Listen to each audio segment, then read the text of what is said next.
Dr. No by Ian Fleming. Chapter 1. Murder in Jamaica. It was 6:15 on a peaceful afternoon in February. The sun was sinking low in the sky over Kingston, the capital city of the beautiful island of Jamaica. It had been a hot day, but the air was cooler now.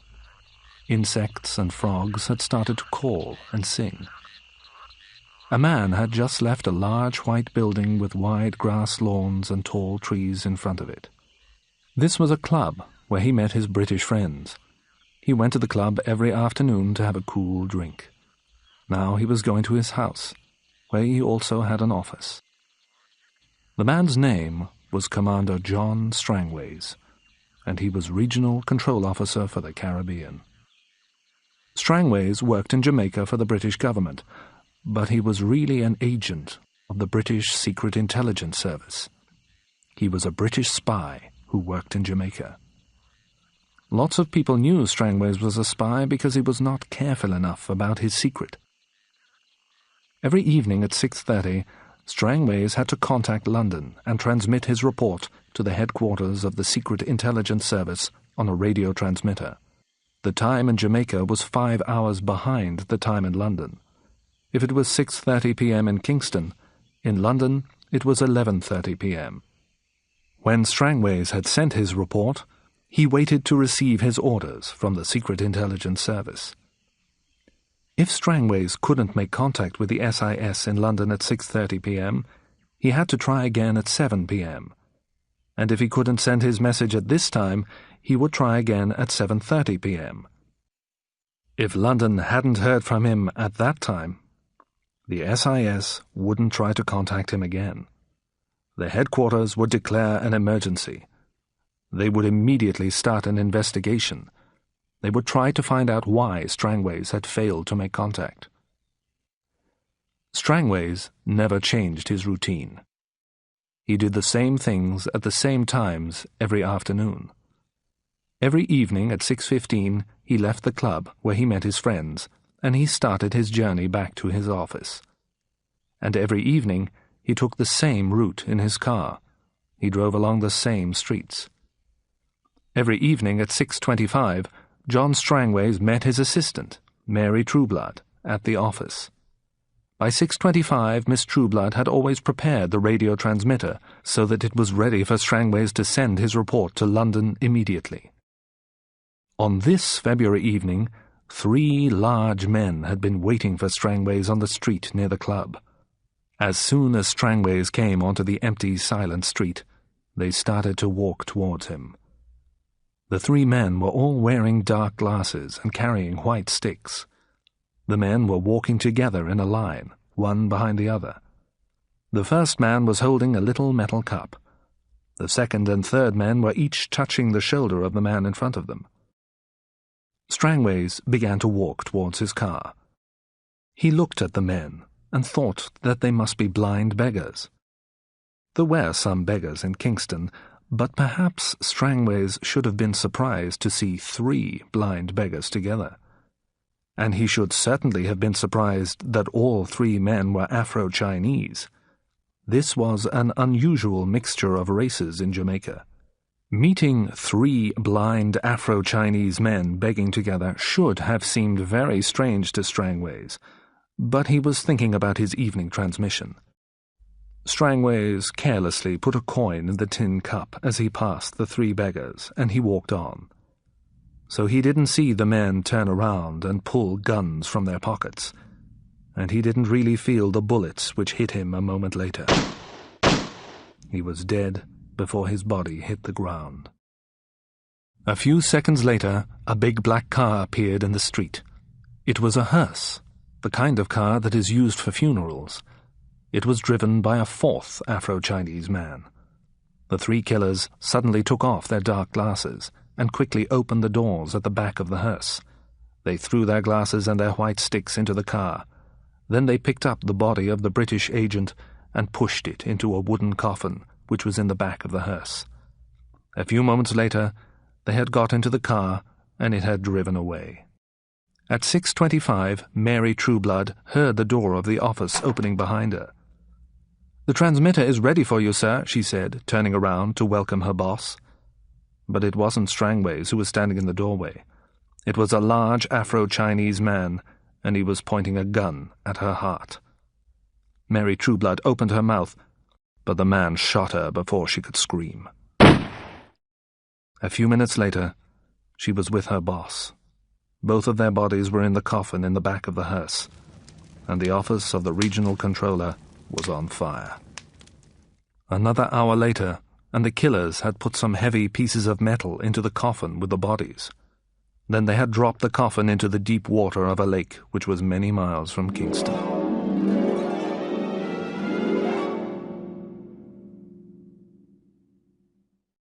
Chapter 2. Bond's Mission. The secretary, Miss Moneypenny, looked up and said, "You can go in now, Commander. M's ready to see you." Commander James Bond, an agent of the British Secret Intelligence Service, walked into the office of the head of the Secret Service. Bond was a tall, strong, handsome man with black hair. He greeted his boss and sat down. M, no one at headquarters ever called him anything else, was sitting at his desk reading some papers. The old man glanced up at Bond. "How are you, 007?" he asked. M knew James Bond very well. The commander was one of his best agents. But in this office, Bond was only ever called by his work name. Only the very best SIS agents had work names which began with 00. An agent whose work name began with 2 zeros was always sent on the most difficult and dangerous missions, and sometimes he was ordered to kill enemies of his country. He also had permission to kill people if they attacked him. James Bond, Agent 007, had a license to kill. Bond looked at M, but he didn't reply immediately to M's question. The agent's cool, blue-grey eyes didn't show his feelings, so his boss spoke again. "Are you well now, 007? Are you ready to start work again soon? I've a special mission for you. You're going to Jamaica. I want you to investigate a case there." Several months earlier, in Paris, Bond had been injured in a fight with a Russian agent. The woman had been an important member of SMERSH. SMERSH was the department of the Soviet intelligence service which trained people to kill enemy agents. The Russian had very nearly killed Bond with a knife which was hidden in her shoe. The knife had been covered with poison. Bond had made a mistake on that mission. He hadn't guessed how the woman would fight, or what weapons she had hidden. He'd almost died, and it was his own fault. Bond knew that, and M knew it too. Bond had been in hospital after the fight. The poison had made him very ill. He'd been away from work for many weeks, but now he wanted to get back to his job, and he was pleased that M wanted him for a special mission. He'd been worried that M no longer trusted him because the mission against the Russian woman had gone so wrong. He wanted very much to be trusted again. If M thought that Bond had lost his nerve, Bond's job as a special agent was finished. He would lose his 00 work name. M would take away his license to kill. "Tell me about the Jamaican mission, sir," Bond said. "Well, it'll be an easy investigation," M said, "but I have to send someone to Kingston to check the facts. I want you to confirm what I suspect. You'll be able to find the answers and close the case in a day or two, I'm sure. Then you can spend some time on the beach. You still need to rest, 007, and you need to get back your confidence. This easy mission will help you. It'll build your confidence again." Bond was angry. M didn't want to say that Bond had lost his nerve, so he spoke about building his confidence. But Bond knew what his boss really meant. It was clear that M didn't trust him again. Not yet. But Bond wanted M to trust him again, so he hid his anger. "What has happened in Jamaica, sir?" he asked quietly. "John Strangways, our regional control officer for the Caribbean, has disappeared," M replied. "His assistant has also disappeared. One day, 3 weeks ago, Commander Strangways didn't make his evening transmission. The next day we heard some strange news. Strangways' office had been set on fire, and everything in it had been destroyed. No bodies were found in the burnt building. Nobody has seen Strangways or his assistant, Miss Trueblood, since the fire. The acting governor of Jamaica thinks that Strangways was in love with the girl, and that he ran away with her," M continued. "He thinks that the two of them stole some money which belonged to the British government. Then they set fire to the office to cover their tracks." "I agree with the acting governor, 007, M went on. "Strangways and the girl haven't left Jamaica using their own names, we know that. We've checked the seaports and the airport, but Strangways could have made false passports for them both quite easily. In fact, he controlled the preparation of British passports on the island. That was part of his job. But we need to confirm all this. That's why I'm sending you to Kingston. You'll be the service's acting regional controller on Jamaica while you find out what really happened to Strangways and Trueblood. You'll do Strangways' job until I find new people to send." "I'll take the next flight to Kingston, sir," Bond said. "But I think that you're wrong about Commander Strangways. I know him. I don't think that he would steal money. And I don't think that he would destroy his office and run away. He loved his country, and he loved his work. I don't know Miss Trueblood. I agree that it's quite possible that Strangways had fallen in love with her. He does fall in love rather easily. But if he wanted to leave Jamaica and live with Miss Trueblood, he would have resigned from his job. I'm sure about this. He wouldn't set fire to his office and run away." "Love can make people behave very strangely, 007, M replied. "But I want you to find out the truth. Is there anything else that you want to know?" "Well, I'd like to know about the last case that Strangways was working on before he disappeared," Bond said. "There might be a connection." M picked up a brown file from his desk. "There was a little problem about a place called Crab Key," he told Bond. "It's a small island between Jamaica and Cuba. There are some rare birds there.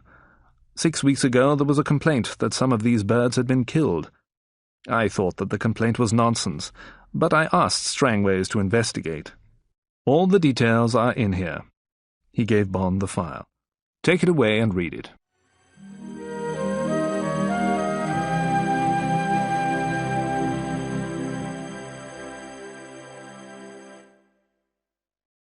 Chapter 3.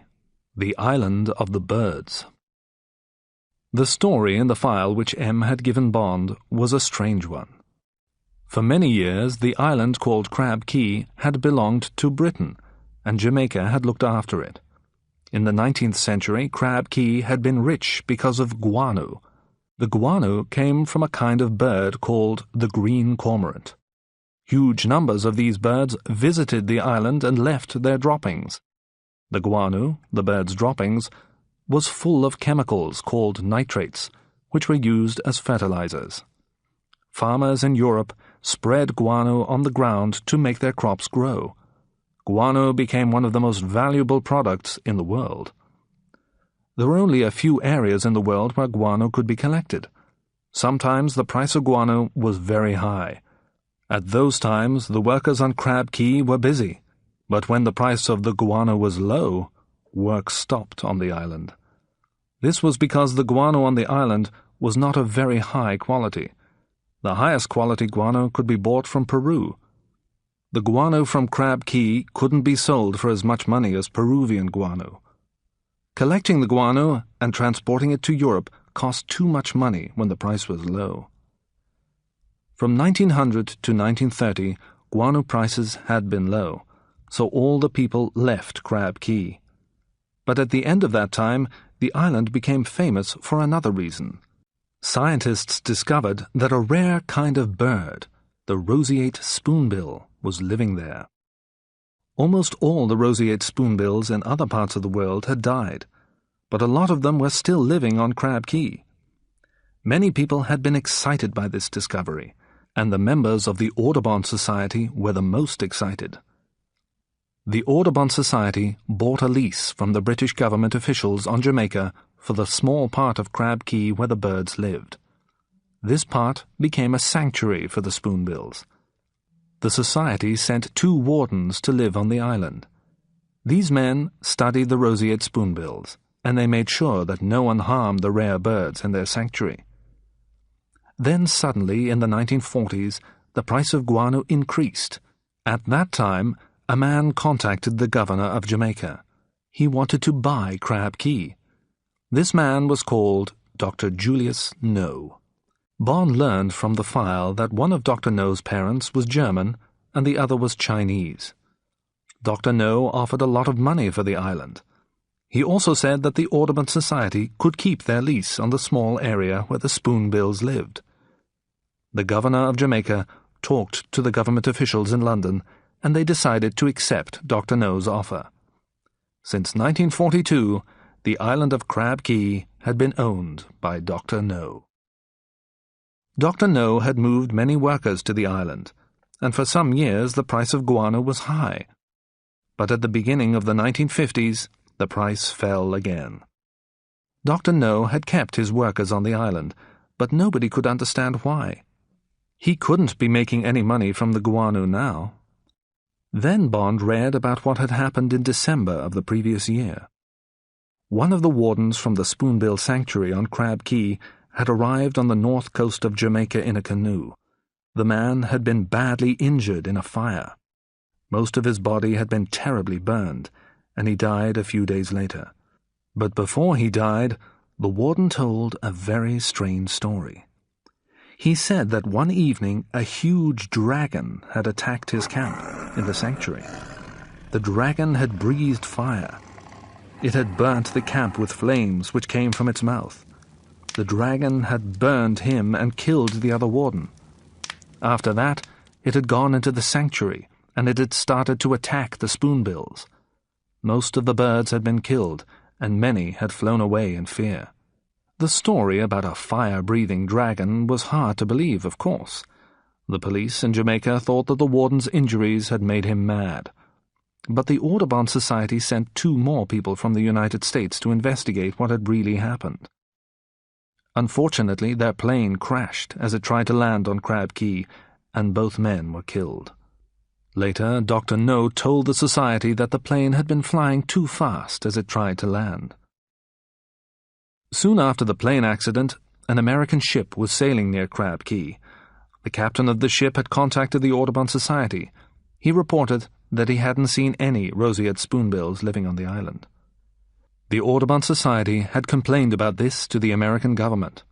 Government officials in America had informed the British government.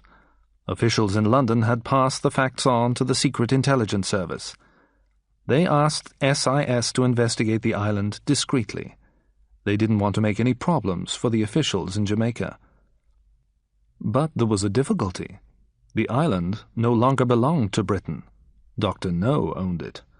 And he didn't like anyone except his own workers going there. He didn't want anyone else to visit Crab Key. But something had to be done about the complaints, so M had made a decision. He'd told John Strangways to investigate Crab Key.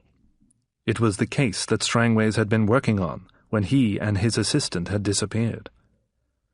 Bond read the notes in the file carefully. He was worried. He went to speak to his boss the next day. "I've read the file, sir, and I believe that Commander Strangways and Miss Trueblood have been killed," he told M. 6 people have died recently because they visited or tried to visit Crab Key. Something bad is happening there. "I'm sure that you'll find out the truth, 007, M replied. "But be discreet, and enjoy your holiday in the sun. After that, you can get back to some real work."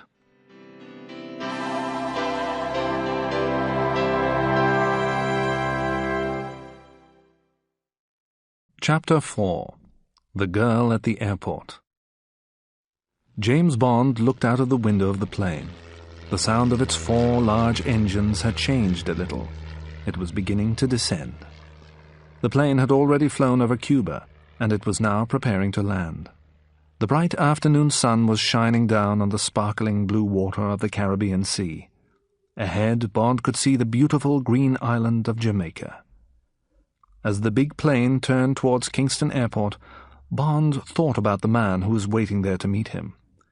The man's name was Quarrel, and he was a good friend. Bond had worked with the huge black man 5 years before. At that time, Quarrel had helped him on a very difficult and dangerous mission, and now Bond needed his help again. Quarrel wasn't a Jamaican. He'd been born in the Cayman Islands, but he was very well known in Jamaica, and everyone who knew him loved him. If Bond had Quarrel by his side, ordinary Jamaican people would talk to him. People would trust Bond because he was Quarrel's friend. If Quarrel works with me, Bond thought, I'll be able to find out things that the people at King's House won't be able to tell me. The men and women who worked at King's House, the headquarters of the British government on Jamaica, weren't going to be able to give him much more information. So getting information from ordinary Jamaicans was going to be very important. But there were two other reasons why Bond wanted to work with Quarrel again. The first reason was that Quarrel knew everything about boats and the sea. He'd been a fisherman all his life. He knew more about sailing small boats around the coast of Jamaica than anyone else.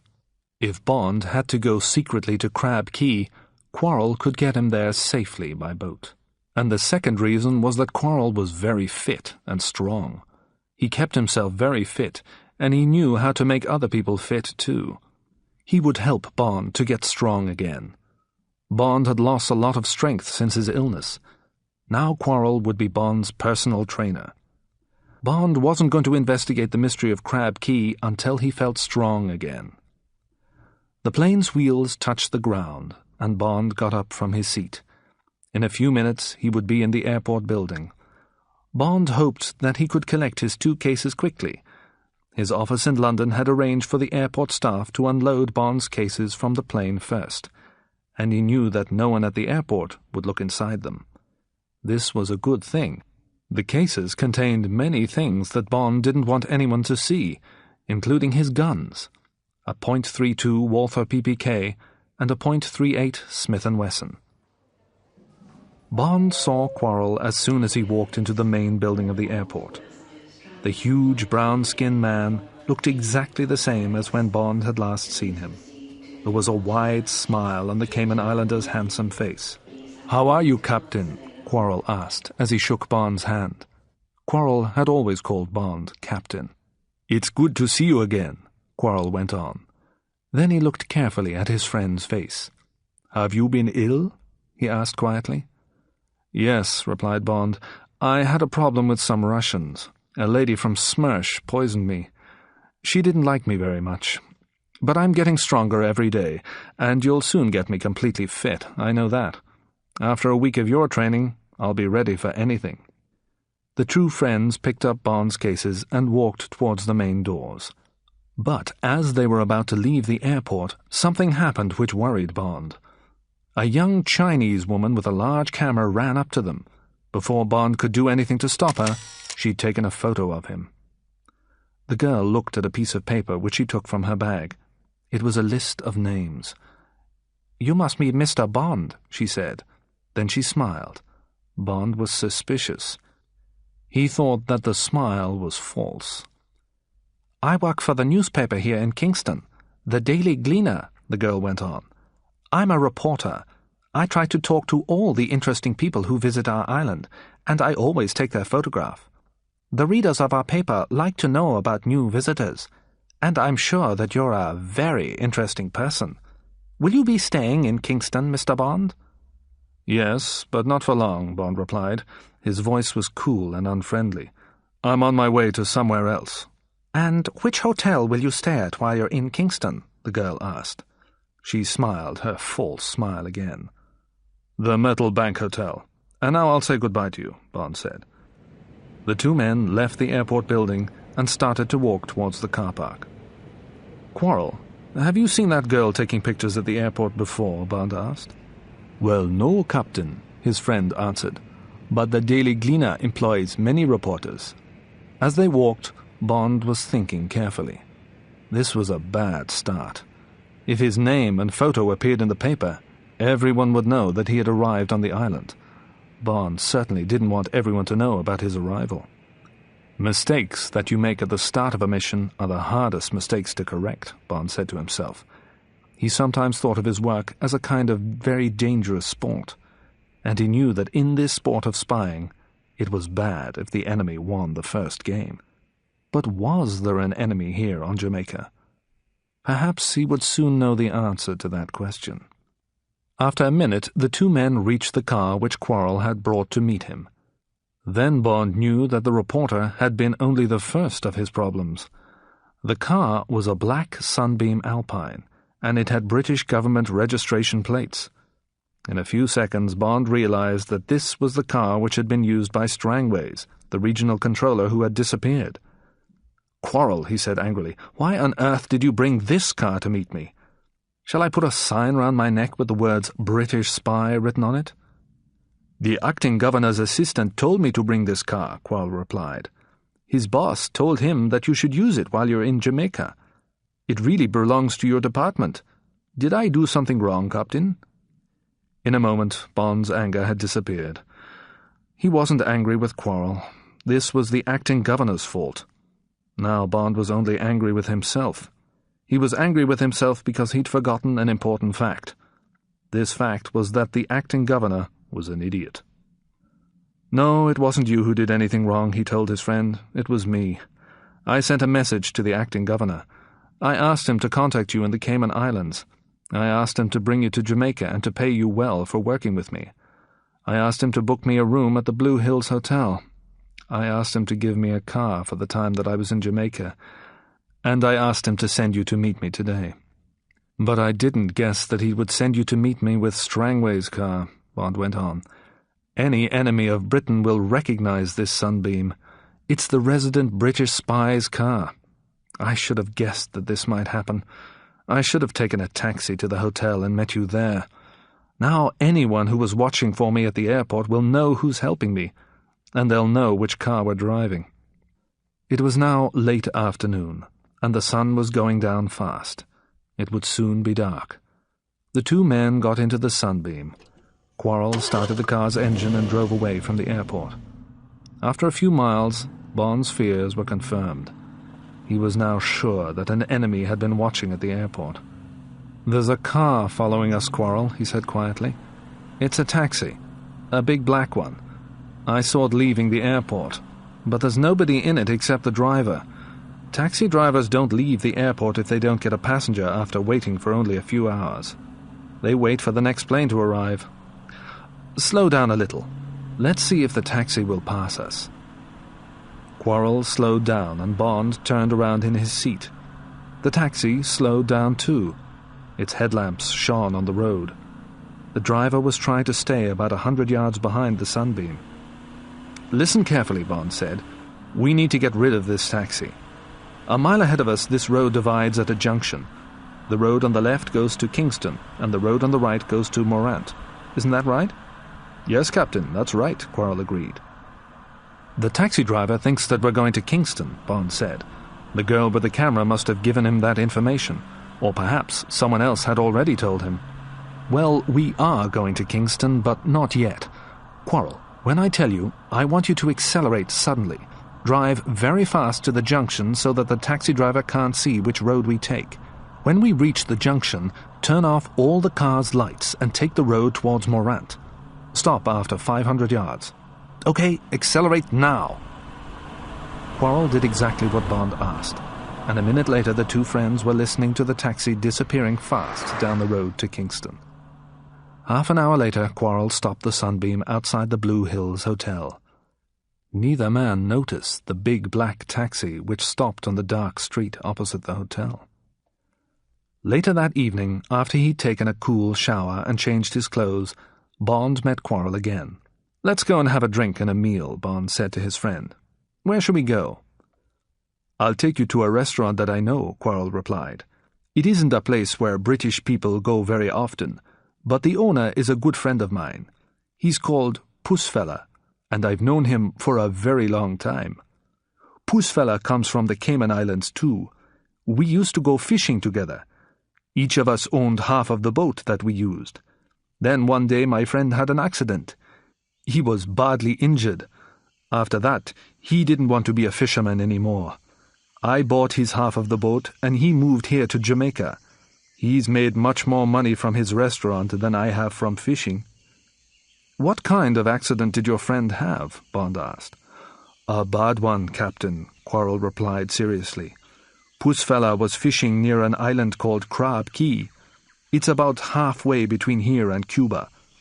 A huge creature came out of the sea. It was a giant squid, or maybe it was a giant octopus.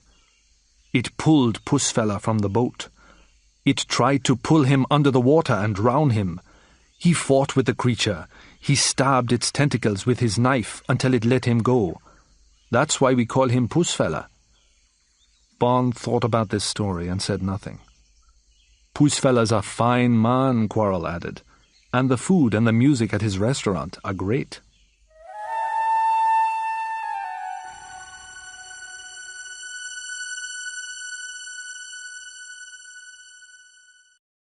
Chapter 5. Threats and Dangers. Bond had to agree with his friend. Pussfella was a fine man, and the food and music at his restaurant were great. Bond drank his favorite cocktail, a vodka martini, and Quarrel drank cold beer. As they ate a delicious meal, the two friends listened to a group of musicians who were playing Jamaican songs. "Quarrel, tell me more about this island called Crab Key," Bond said when they had finished eating. "It's a bad place, Captain," the Cayman Islander replied. "It's very bad luck to go there. A Chinese gentleman owns it. When he bought it, he took some men and women there to collect the bird droppings, the guano. But he doesn't let any of his workers leave the island, and he doesn't let anyone else visit his island. He has guards with powerful guns who watch the coast of Crab Key, and he has a radar system and a plane. He uses these things to search for strangers on his island. Some friends of mine have disappeared there. They were fishermen. They landed on the island, and no one has ever seen them again." "That's very interesting," Bond said quietly. Then he told Quarrel about Strangways and Mary Trueblood, and when they had disappeared. "Captain," Quarrel said, "if Mr. Strangways and his assistant were interested in Crab Key, that Chinese gentleman ordered them to be killed. I'm sure about that. He hates people who become interested in his island, and he kills anyone who interferes with his privacy." There was a movement behind their table and a sudden flash of light. Bond turned round quickly. The young Chinese woman from the airport was standing in a corner of the restaurant. She was holding up her camera. She was going to take another picture. "Stop her, quickly," Bond whispered to Quarrel. Quarrel jumped up from his chair and stood in front of the girl. He smiled at her. "Good evening, miss," he said politely. He held out his hand. The girl smiled her false smile and put her hand in Quarrel's to shake it, but Quarrel grasped her hand very tightly and swung her round, moving like a dancer. Then he pulled her arm up behind her back. "Don't do that! You're hurting me! Let me go!" the girl shouted angrily. "I'll report you to the police." "My friend and I are going to ask you some questions, miss," Quarrel said. "I hope that you'll give us good answers." The girl looked at Bond. "Please, tell this man to let me go," she said. "Perhaps I'll tell him to let you go when I've heard your answers," said Bond. "Why are you trying to take more pictures of me?" "The photo that I took at the airport wasn't good," the girl answered angrily. "My boss told me to get a better one." "Are you talking about your boss at the Daily Gleaner, or are you talking about some other boss?" The girl didn't answer. Bond looked carefully at her face for a moment. Then he asked, "What's your name?" "I won't tell you," the girl said. Quarrel pushed her arm further up her back. She fought like a fish that was caught in a net, but Quarrel's arms were as strong as steel. The girl screamed. "Okay, I'll tell you," she said. "My name is Annabelle Chung." At that moment, Pussfella came up to the table. "Is this girl making trouble for you, sir?" he said. "Shall I make her leave?" "No, thank you, Pussfella. We want to talk to her," Bond replied. "But there is something you can do for us." Please phone the office of the Daily Gleaner. Ask them if they employ a photographer called Annabel Chung." Pussfella hurried away. "I'm sorry," Bond said to the girl, "but I can't understand why you or your boss want pictures of me. I'm just an ordinary traveler. I'm visiting Jamaica for a day or two. Why are you interested in me?" "I've told you already," the Chinese girl replied angrily. "It's my job to take photos." At that moment, Pussfella returned. "The people at the paper know her," he told Bond. "She isn't a reporter, she's a photographer. The people at the Daily Gleaner don't employ her, but sometimes they buy photos from her. She's a freelance photographer. She takes pictures for anyone who wants them." "Thank you," Bond said. He smiled as the restaurant owner went back to his kitchen. "Well, now we know two things," he said quietly to the girl. "You didn't ask Pussfella to help you, so I guess that you don't really want to report us to the police. And we know that you're a freelance photographer, not a newspaper reporter." "Good. So next, we need to find out who paid you to take pictures of me." Suddenly Bond's smile disappeared, and his eyes became cold. His voice was quiet and hard. "Now, tell me who's paying you." "No, I won't tell you," the girl said. She was scared, and she was in a lot of pain, but she wouldn't give Bond a name. "Oh, let her go," he told Quarrel. Bond was angry with himself. He and Quarrel were certainly in great danger. Bond hated hurting women, but he'd decided that it was necessary tonight. However, he hadn't got what he wanted. Quarrel had nearly broken the girl's arm, but she was terrified of her boss. She'd preferred this pain to the pain that she would have if she told Bond her boss's name. The girl grabbed her camera and walked to the door. "He'll kill you for this," she shouted as she left the restaurant. "Well, that was a threat," Bond said to Quarrel, "and I'm sure that he will try to kill us. But we still don't know who he is. We can't do anything about that tonight, though. I need some sleep now. I'm going back to the hotel. Thank you for a very interesting evening, Quarrel. I'll see you in the morning."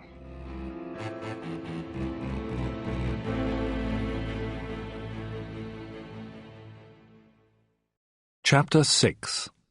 At King's House. The next morning, Bond was still thinking about the Chinese girl's threat. He was now quite sure that John Strangways and Mary Trueblood had been murdered, and he believed that they'd been murdered because of their interest in Crab Key. It was possible that, whoever the murderers were, the orders for the killing had been given by the owner of Crab Key, and the owner of Crab Key was the mysterious Dr. Julius No. So it was possible that the he of Annabel Chung's threat was also Dr. No. He was certainly Bond's main suspect. Did Bond really need to find out more about Dr. No before he investigated Crab Key? He didn't think so. He knew what Quarrel and his friends thought already. But later he would talk to the British officials at King's House. He would check the information that they had in their files about the owner of Crab Key. Soon Bond would need to visit the Doctor's Island, but before he went there, he would spend some time with Quarrel. He had to get stronger and fitter. But the most important thing was for he and Quarrel to cover their tracks. Since he'd arrived in Jamaica, too many people had found out that Bond was working on the island. He needed to disappear, and so did Quarrel. Bond was thinking about all this as he sat finishing his breakfast in his hotel room. Someone knocked on the door. He opened it carefully, and Quarrel came into the room. "Hello, Quarrel. I'm going to spend my time at King's House today," Bond told his friend. "I won't need you with me, but I've got some jobs for you to do." "Okay, Captain. Tell me what you want me to do," the Cayman Islander replied. "Well, first, we must get rid of the Sunbeam Alpine," Bond said. "I'll give you some money. Go to a car hire company. Hire a car for 1 month. Pay all the money now. We need a small, fast car. Next, find 2 men who look like us. One who looks like you and one who looks like me. Tell them that you want them to take the Sunbeam to Montego tomorrow. They must take the road that goes through Spanish Town.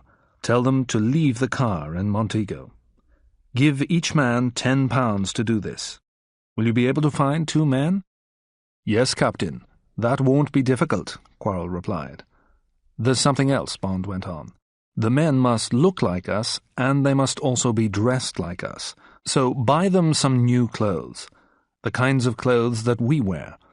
They must wear these clothes when they drive the Sunbeam to Montego. If they ask why, tell them that you work for a mad American, and that the clothes are his idea. Tell the men that they'll be well paid for driving the car, and tell them that they can keep the clothes. Perhaps they won't ask too many questions when they see the money." Quarrel laughed. "I understand you," he said. "You want to cover our tracks. So you're going to make some false tracks. You want someone to think that we are in Montego. But where will we be, Captain?" "We'll move to the north coast. We need some privacy," Bond replied. "So the other thing that I want you to do today is this. I want you to rent a house for us on the north coast. Do you remember the house that we rented the last time we worked together?" "Yes, it was near Morgan's Harbour. It was in a place called Bow Desert," Quarrel replied. "Find out if we can rent that house again," Bond said. "If this isn't possible, try to find another house in the same area. Rent whichever house you can get for a month. Pay all the money now. Tell the company that owns the house that Mr. James wants to rent it. I'll write to them if they need more information, but get the house keys today." "I won't see you again today, Quarrel," Bond went on, "but please come here at 6:15 tomorrow morning. Bring the new car, and bring the men who are going to drive the Sunbeam to Montego. Be careful today, my friend. Don't let anybody follow you. We'll be in great danger until we get out of Kingston." Bond gave his friend a thick bundle of banknotes. "Here's some money," he said. "That should be enough to pay for the house, the car, and the 2 men who will look exactly like us. Our doubles." At King's house, Bond was welcomed by the acting governor's assistant. Bond wanted to discuss the details of his mission with the assistant, but first he would have to talk to the acting governor for a few minutes and be polite to him. The acting governor's assistant took Bond into his boss's room, then he left the 2 men alone. Bond already knew a lot about the acting governor. The man had never been well liked anywhere. He was going to retire from government work soon, and this would be his last job. He would be working on Jamaica for only a few months more, and his only wish during this time was to avoid any trouble. Bond thought that the man was an idiot. The decision to give Strangways' Sunbeam to Bond had confirmed it, and after a few minutes' conversation with the man, Bond learned more about him. The acting governor disliked all members of the Secret Intelligence Service. He wasn't interested in what had happened to Strangways and Miss Trueblood, and he certainly didn't want James Bond, an acting regional controller from the SIS on the island. "Mr. Bond, that file is closed," the acting governor said coldly.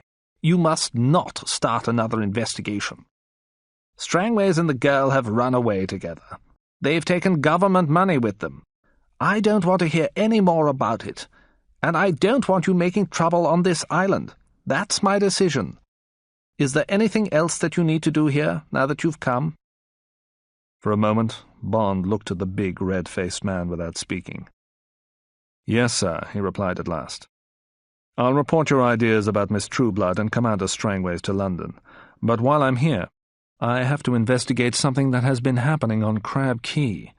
It's something about birds. The British government has asked me to do this." Suddenly the acting governor became more friendly, and Bond knew why. Crab Key didn't belong to Britain any longer. It was owned by Dr. Julius No. If Bond caused any trouble there, it wouldn't be the acting governor's problem. He was only going to be on Jamaica for a few months more. "That's a good idea, Bond," he said. "Birds are very important. You must talk to the colonial secretary. He might have some information about Crab Key." The acting governor spoke a few words into a phone. A moment later, his assistant came back into the room. "Take Mr. Bond to see Mr. Pleydell Smith," said the acting governor. An hour later, Bond was finishing his lunch. He was in a restaurant with Mr. Pleydell Smith, the colonial secretary. Mr. Pleydell-Smith was a friendly 30-year-old man with untidy hair and bright, intelligent eyes. When they'd met earlier, Pleydell-Smith had surprised Bond. He had recognized Bond's name. He'd spoken kind words about the trouble which Bond's last visit had caused for some people at King's house. He told Bond that a few days earlier he'd found a report about Bond's last mission in Jamaica. Someone had taken the file from the storeroom and left it on a desk. Pleydell-Smith had read the report with interest and enjoyment. "I hope that you can stir things up again, Commander Bond," he said. "It's very boring here at the moment. What's your problem this time? Perhaps I can help you with it." They sat drinking coffee while Bond told the Colonial Secretary about Crab Key. "When we get back to my office, I'll ask my secretary, Miss Taro, to find all the information that we have about the island," Pleydell-Smith said. "There'll be a file of reports, and I know a little about guano myself, so I can tell you about that." As they walked back to King's house, Bond asked the Colonial Secretary a question about something which had been worrying him for the last hour. "Why did someone take the file about my last visit out of the storeroom in King's house?" he asked. "Did somebody important want to read the report?" "Well, that was strange," Pleydell-Smith answered. "I found the file on my secretary's desk. I think that Miss Taro got it out of the storeroom. She's only worked at King's house for a few weeks, but she likes her job and she works very hard. Perhaps she was tidying the old files and putting them into better order." As soon as the two men entered Pleydell-Smith's office, the Colonial Secretary picked up a phone and spoke to his secretary. "Miss Taro, will you bring me the file on Crab Key, please? I need the report about the sale of the island, and I need the report about the warden of the bird sanctuary who died." He put the phone down and spoke to Bond. "Please sit down, Commander. Miss Taro will go to look for the file. While we're waiting, let me tell you all about guano." Bond thanked the Colonial Secretary and sat in the chair facing his desk. Pleydell-Smith was still speaking about guano when his secretary opened the door half an hour later. "I'm sorry, sir," the young woman said. "I can't find the Crab Key file. It's missing. It isn't in the storeroom." "It's missing? Well, who was the last person to use it?" the Colonial Secretary asked. "Everyone who looks at files from the storeroom has to sign their name in a book." "Commander Strangways was the last person to sign the book, sir," the girl said. "But he brought the file back. He brought it to this room. I remember that well," said Pleydell-Smith. "What happened to it after that?" "I don't know. I'm sorry, sir," the girl replied. Bond turned in his chair to look at the secretary, and for a moment she looked carefully back at him. Then she smiled a false smile and left the room. Suddenly, Bond realized what connected his investigation with the people who had been watching him. Dr. No, Annabelle Chung, and Miss Taro were all Chinese.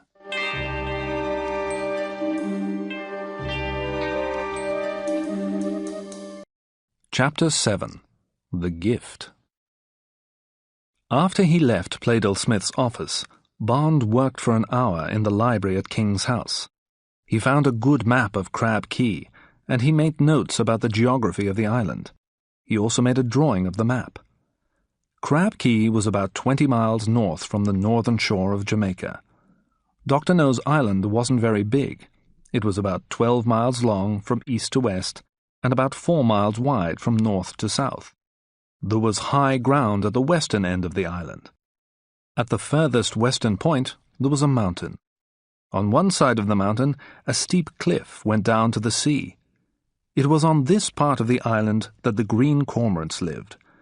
The birds lived on the rocks of the steep cliff. The birds' droppings, the guano, was collected from the rocks and loaded into ships. The larger part of the island, the eastern part, was an area of swamp. In the middle of this low, swampy ground there was a lake, and from this lake a small river ran towards the sea in the south. The river flowed into the sea at a small sandy beach, about halfway along the island's south coast. Bond knew that the bird sanctuary was in the swampy area of the island. He guessed that the warden's camp was probably close to the place where the river flowed out of the lake. The wardens could drink the water from the lake, Also, the river was an easy route to the sea. The warden's camp was not shown on the map in King's House Library, but that was because the map was old. It had been made many years before the roseate spoonbills were found on the island. By 4 o'clock, Bond had done everything that he could do at King's House. He felt tired. He decided to return to the Blue Hills Hotel and rest for a while. As Bond entered the hotel, a member of the staff called out to him. "Mr. Bond?" "Mr. Quarrel phoned earlier this afternoon," the young woman said. "He gave me a message for you. He said, 'I've arranged everything. Also, a messenger brought a gift for you. It's a basket of fruit. The messenger took it up to your room.'" "That's strange. Who sent this gift?" Bond asked. "The messenger said that it was from the acting governor's assistant at King's House," the young woman replied. Bond went to his room and very, very quietly unlocked the door. Then he took out the Walther PPK. With the gun in his hand, he suddenly kicked the door open. There was no one in the room, so he entered carefully. He checked all the cupboards in the bedroom, then he checked the bathroom. When he was sure that no one was hiding anywhere, he shut and locked the door of the main room. On a table in a corner of the room there was a huge basket of fruit. Oranges, grapefruit, bananas, apples, peaches. On top of the fruit there was a white card with a message which said, "A gift from the acting governor." Bond knew that the acting governor disliked him. Why on earth would the man send him fruit? Bond was very suspicious. He put his ear next to the basket and listened very carefully. There were no strange sounds. Next, he quickly pushed the basket off the table and jumped backwards. The fruit fell onto the floor. There was nothing else in the basket. No bombs, no poisonous snakes or spiders. But he was still suspicious about this gift. Bond picked up one of the peaches. It was very ripe. Soon it would be too ripe. Anyone who wanted to eat the fruit would eat this peach first. Bond put the peach on the table. Then he took a small magnifying glass from one of his cases. As he unlocked the case, he noticed something. Someone had tried to open the case while he'd been out that day. They hadn't opened the case because it was very strong, and it had special locks. It had been made by an SIS engineer, but someone had tried to open it, and that made Bond more suspicious than ever. He looked through the magnifying glass and checked the peach very carefully. He found a tiny brown hole in the skin of the fruit. Had someone put something into the peach? Was someone trying to poison him? "Well, this is a war, then," Bond said to himself. "Dr. No has decided to start a war with the SIS. It's time for me to stir things up for that gentleman." Bond checked all the other fruits.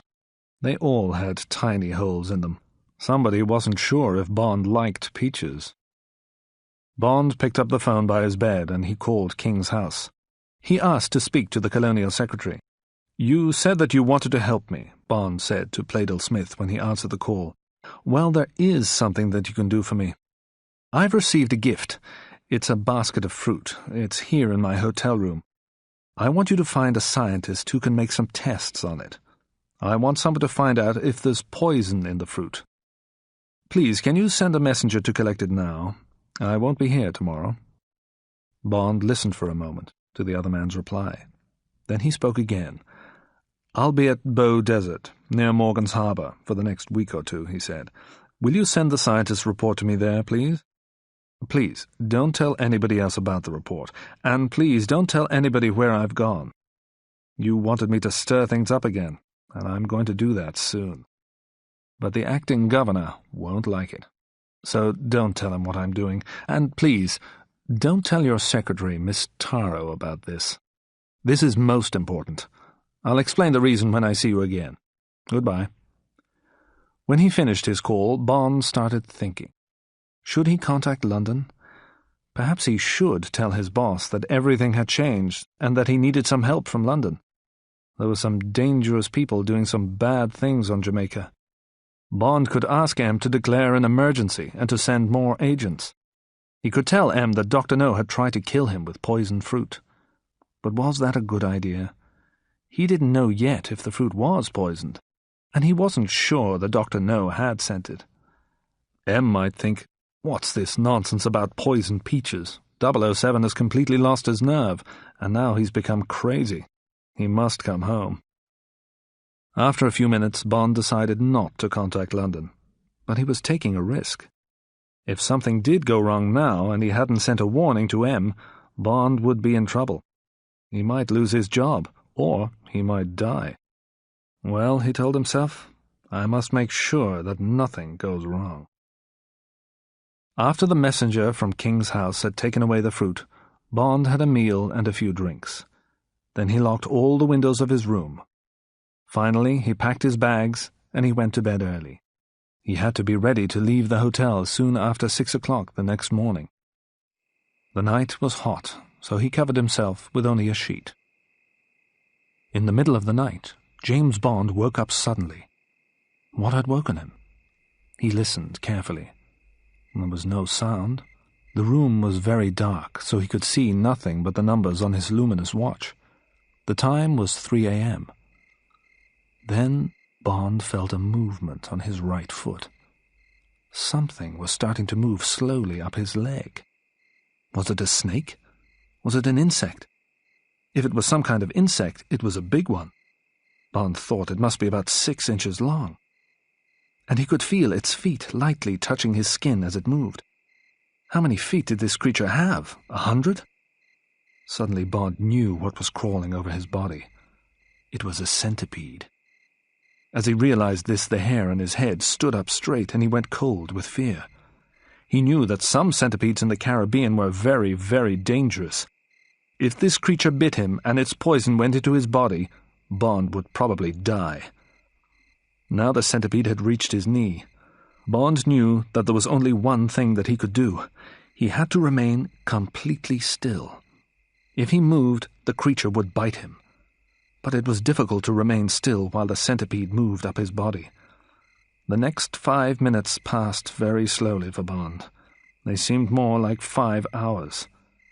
The centipede walked across Bond's stomach and onto his chest. Bond started to sweat. Drops of water started to come out of his skin. The creature stopped for a while over Bond's heart. If it bites me there, he told himself, I'll certainly die.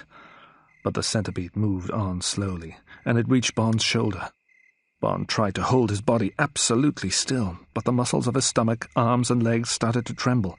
He must not move. He felt the centipede crawl up his neck, onto his chin, and over the corner of his mouth. Then it moved along his nose. He closed his eyes. A moment later, the creature was moving over his left eye. Bond felt ill with disgust and fear. The centipede stopped for a while on his head. What if the creature got caught in his hair? Bond realized that it was drinking his sweat. Then it slowly crawled off his head onto his pillow. A moment later, Bond jumped up from the bed, switched on the light, and grabbed one of his shoes. He watched while the huge brown centipede crawled down the side of the bed and onto the floor. Then he crashed the shoe down onto the insect as hard as he could. The centipede's body burst open, and yellow liquid came out of it. Bond ran to the bathroom and vomited.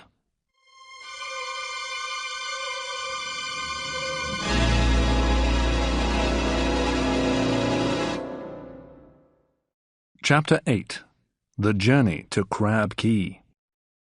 At 6:30 the next morning, Bond and Quarrel were driving out of Kingston in an Austin 830. They were driving towards the north coast. They'd already seen the 2 men who were dressed like Bond and Quarrel drive off towards Montego in the Sunbeam Alpine. The 2 men that Quarrel had hired were not honest people, but they wanted the money and they were happy to do the job. Bond was pleased with his friend's choice. Annabelle Chung must have given descriptions of us to her boss, Bond told his friend. If any of Dr. No's men are watching the road for the Sunbeam Alpine, they'll have those descriptions with them. The men that you hired look very like us, so the watchers will think that we are in the Sunbeam. Now, I have a question to ask you, Quarrel. What do you know about centipedes? Centipedes are bad creatures, Captain, Quarrel replied. and Jamaican centipedes are very poisonous." "But where do they usually live?" Bond asked. "Oh, they always live in dark, dirty places," Quarrel answered. "They live under old wooden buildings and in other places like that." "Do they ever go into clean, tidy places? Places like hotel rooms?" Bond asked. "Do they ever climb into people's beds?" "No, Captain," said Quarrel. He looked at Bond carefully. Bond didn't say any more about centipedes. He didn't want to worry his friend. He asked Quarrel about the best way to get to Morgan's Harbour. But later, Bond thought again about what Quarrel had said. "If I found a centipede in my hotel room, then someone put it there," he told himself. "Someone's certainly trying to kill me." He decided not to tell his friend about the fruit. The house at Bow Desert was exactly what Bond wanted. It was a small, white wooden house beside the sea. On 3 sides of the house there were fields. There were no other houses close to it. Bond and Quarrel would have privacy there. After they arrived, they ate supper. Then Quarrel asked Bond what his plans were.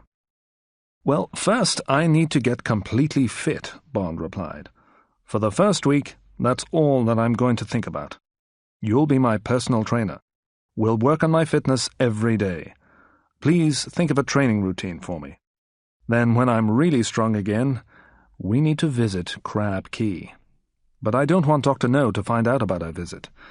We'll go in a small boat, perhaps a canoe." "Captain, you must be crazy," Quarrel said. "Crab Key is a very dangerous place. I've heard stories about it. Very bad things happen there." "It'll be okay, Quarrel," said Bond, smiling. "I don't want to go near the places where Dr. No and his workers live. I only want to visit the warden's camp at the bird sanctuary. I need to find out what happened there. And I do need your help." Quarrel was silent for a few moments. Then he spoke. "I'll help you, Captain. You know that," he said quietly. "But there's one thing that I want to ask you. I have a family in the Cayman Islands. If I die, they'll be poor. Will you buy some life insurance for me? Then if anything bad happens, my family will have some money." "Yes, I'll do that for you," Bond answered. "We'll go to Port Maria in the morning. I'll arrange everything there. I'll insure your life for £5,000. "You're a good man, Captain," said Quarrel. "Where do you want to land on Crab Key?" "There's a sandy beach halfway along the south side of the island," Bond replied. "A small river flows into the sea there. I want to land at that beach, then move up the river. I think that the warden's camp was beside that river near a lake. No one must see us arrive. That's most important." "We'll go at night," said Quarrel. "We'll go in a canoe with a sail. We'll make the journey in about 1 week's time. The winds will be blowing in the best direction then. Also, there won't be much moonlight in 7 days' time. We'll be able to land without anyone seeing us. We'll need to take enough food for 3 days." "Okay," Bond replied. "Bring your knife. I'll bring a gun." The next morning the 2 men went into Port Maria, and Bond bought Quarrel some life insurance. And the morning after that, the fitness training began. Each day Bond and Quarrel got up at 7 a.m., and they swam a quarter of a mile in the sea. Then they had breakfast, rested in the sun for 1 hour, and ran a mile along the beach. Then they swam another quarter of a mile. At midday they ate lunch. After that they slept for an hour, rested in the sun for another hour, then swam a mile. After all this exercise they took hot baths, and then Quarrel massaged Bond's body. He rubbed oil into the parts of Bond's body which had lost their strength during his illness. Then the 2 men ate dinner. By 9 p.m. they were asleep. This training routine was hard work for Bond, but after a week he was feeling much stronger and fitter. During this week, 2 things happened which made Bond more suspicious about Dr. No. First, he read a report in the Daily Gleaner newspaper about a road accident. 2 men had been killed near Spanish Town on the road between Kingston and Montego. A truck had been traveling too fast. It had crashed into the Sunbeam Alpine that the men were in. The police wanted to talk to Mr. James Bond, who had borrowed the car from the acting governor. The other thing that happened was that a note arrived from Playdell Smith. A scientist had checked the fruit which had been sent to Bond at the Blue Hills Hotel. Each fruit had contained a lot of powerful poison. Bond burned the newspaper, and he didn't tell Quarrel about the note. Quarrel was already worried about the mission to Crab Key. Bond didn't want to worry him more. At the end of the training week, Quarrel hired a canoe from a man in Port Maria. The canoe was a simple kind of boat which was made from half of a tree. It had a small sail as well as 2 heavy wooden paddles. For 3 days, Bond and Quarrel practiced sailing and paddling the canoe along the northern coast of Jamaica. "It's a good canoe," Quarrel said. "It'll get us to Crab Key easily. We'll be able to use the sail for the first 7 or 8 hours of the journey. After that, we'll take down the sail and only use the paddles. If we don't use the sail near the island, Dr. No may not see us on his radar." At last, the evening came when Bond and Quarrel were going to start their dangerous mission. Bond was excited. He put on a pair of black jeans and a dark blue shirt. It was good to get back to work. He had a good man to help him, and he knew that his enemy, Dr. Julius No, was a very bad person. Bond was licensed to kill, and now he had to kill Dr. No before Dr. No killed him. Bond checked both his guns. Which one should he take on this mission? The Walther PPK or the Smith & Wesson? He decided to take the Smith & Wesson. It could shoot further than the Walther PPK. The night was very dark. There was no moon in the black sky, only sparkling stars. At about 8:30, Bond and Quarrel put their backpacks into the canoe. The packs contained enough food for 3 days. Then they pushed the canoe out into the sea and picked up the paddles. Nobody saw the 2 men leave. For 15 minutes, Bond used his paddle to pull the canoe through the water. Quarrel was steering the boat with his own paddle. At the end of that time, Bond stopped paddling and the 2 men put up the sail. Soon the canoe was moving quickly through the water. All through the night, one of the men would have to steer the boat. He would have to look at the stars in the sky to find the right direction. And while one of them steered the boat, the other could sleep. They decided that first Quarrel would steer for 3 hours while Bond slept, then Quarrel would wake Bond, and Bond would steer while Quarrel slept. When they got near the island, both men would have to be awake. Bond was tired, and after a few minutes he fell asleep. He slept until midnight when Quarrel woke him. For the next 3.5 hours, Bond steered the canoe while his friend slept. Although the night was too dark to see anything around him, there were sounds for Bond to hear. Sometimes fish were swimming beside the boat. Bond could hear them jumping out of the water and falling back into it. And Bond knew that in the sea, deep below the boat, much bigger fish were swimming. Sharks, bonito, barracuda, perhaps even giant squids. Quarrel woke at 4 a.m. "We must be near the island now, Captain," he said. The 2 men took down the sail and they started to use the paddles to pull the boat through the water. Soon there was a narrow line of light in the sky to the east. And then, in the first light of the morning, they could see Crab Key ahead of them. They worked hard with the paddles as they got nearer and nearer to the land. They turned towards the east, and then they steered the canoe along the island's shore. Now there was enough light to see the little river and the sandy beach. "We must hurry," Bond said. "We need to hide the canoe before anybody sees it. We must hide the canoe, and we must cover our tracks." There were some bushes at the edge of the sandy beach. Bond and Quarrel pulled the heavy canoe into these bushes and covered it with leaves and branches. Then Quarrel cut some big leaves from a palm tree. He used these to sweep the sand. As he walked backwards towards the bushes, he brushed sand over their footprints. He covered their tracks. It was 5 o'clock now, and both men were tired. They hid in the bushes and lay down on the sand. In a few moments, they were asleep.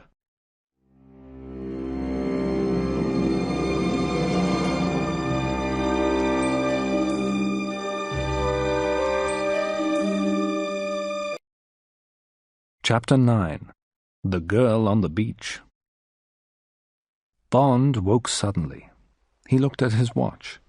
It was now 10 o'clock in the morning. Quarrel was no longer lying nearby. He must have woken earlier and started exploring, Bond thought. A moment later he heard someone moving through the water on the shore. Then the sound stopped. Bond looked through the bushes towards the sea. He was expecting to see his friend on the beach. But it wasn't Quarrel who was standing there. It was a young woman who was wearing a swimsuit. She had her back towards Bond, and she was looking at the sea. A green rubber diving mask was pushed onto the top of her head. She was holding a large bag made of a piece of fishing net. There were many large pink, white, and purple seashells in the bag. Around her waist, the girl had a wide leather belt with a knife in it. Her skin was a golden brown color, and her legs were long and slim. Her long, pale blonde hair was cut off straight at her shoulders. Bond looked at the girl's beautiful body for a moment longer. But this wasn't a good time to think about beautiful women. Bond was on a dangerous mission. This girl was going to be a problem for him. If she lives on the island, she's a danger to us, Bond thought. If she lives here, she either works for Dr. No, or she's his girlfriend. If she finds out that Quarrel and I are here, she'll tell Dr. No, and then he'll send his men to find us. But if she came to the island secretly like us, she'll still be a danger to us. If she's a secret visitor to Crab Key, perhaps she's been less careful than we were. Dr. No's radar might have told the guards about her already, and if Dr. No's guards come to look for her, they might find us too. I need to talk to her. Before he moved, Bond looked more carefully along the beach. A small canoe had been pulled up onto the sand. The girl must have come to the island in the canoe, so she didn't work for Dr. No. Tracks in the sand led from the canoe to where the girl was standing. There was only one set of tracks, so there was nobody else with her. Bond stood up and walked quietly out of the bushes onto the beach. "Good morning," he said. "Who are you?" As the girl turned round quickly, she pulled the long knife from her belt. Her face was as beautiful as her body. "If you try to touch me, I'll kill you," the girl said angrily. "Please don't do anything silly. I don't want to hurt you," Bond said. "Have you got some more clothes in your canoe?" The girl nodded her head. "Good. Please put them on," Bond said politely. "I need to talk to you." The girl walked towards her canoe, picked up a white shirt and a brown skirt and put them on. Then she turned back towards Bond and smiled at him. She had very beautiful blue eyes. "I'm sorry that I was rude to you," she said. "It's okay. Forget about that," Bond replied. "Now, tell me about yourself, please. What's your name? How did you get here? Where have you come from? What are you doing here?" "What a lot of questions," the girl said. "Well, my name is Honey Ryder. I'm Jamaican. I came here in the canoe that you can see. I came here from Morgan's Harbour. I often come here at night. I collect seashells from the sea around this island. I dive deep into the water to find them." Bond was surprised. It was a long and difficult journey from Morgan's Harbour to Crab Key. If the girl often came to the island alone, she must be a very good sailor. "Why do you collect seashells, honey?" asked Bond. "It's a long way to come just for some shells." "Collecting shells is my job," the girl replied. "There are some very valuable shells in the sea near this island." She pointed at the shells in her net bag. "These shells are very rare and unusual," she went on. "Some people will pay a lot of money for unusual shells. I sell the shells that I find to a man in Kingston. He sells them to a store in Miami, in the USA. How do you know which shells to collect?" Bond asked. "Oh, I know all about the creatures that live in the sea and on the land in these islands," the girl told him. "I've been interested in them since I was very young. I wanted to get a job studying the small animals that live in the sea and on the shore near the sea. But you need to study at a university before you can get a job like that. That wasn't possible for me. I didn't have enough money to go to a university. So now I collect and sell shells." "Now tell me about you," Honey said after a few moments' silence. "Who are you? What are you doing here?" "My name is Bond, James Bond. I'm British," Bond replied. I'm here because I'm interested in birds. There are some very rare birds here on this island. They're called roseate spoonbills. I want to study them. But the owner of this island, Dr. No, won't let anyone come here to see them. So I've come secretly with a friend. My friend is exploring the island at the moment, but he'll be back here soon. Oh, I know about the spoonbills, Honey said. There used to be lots of those birds on this island, but they've gone now. The Chinese man who lives here has a dragon. It hunts in the swamps. It kills things by breathing fire at them. I've seen it. It attacked the spoonbills. It killed some of them and the others left. There aren't any dragons here, Bond said. Dragons are not real animals. They only exist in stories. You must know that. You know all about the animals of these islands. I don't know what creature you saw, but it certainly can't have been a dragon. I'm not stupid, the girl replied angrily. Nobody has ever lived at the east end of this island. Perhaps a strange animal lives there which no one else has ever seen. There were 2 men who lived in this part of the island for a while, Honey continued. They had a camp near the place where the birds lived. I think that the dragon attacked them too. I haven't seen them for a long time. Bond thought about the words that the bird warden had spoken before he died. The man had talked about a fire-breathing dragon. The dragon, whatever it really was, sounded dangerous. But Honey didn't seem very worried about it.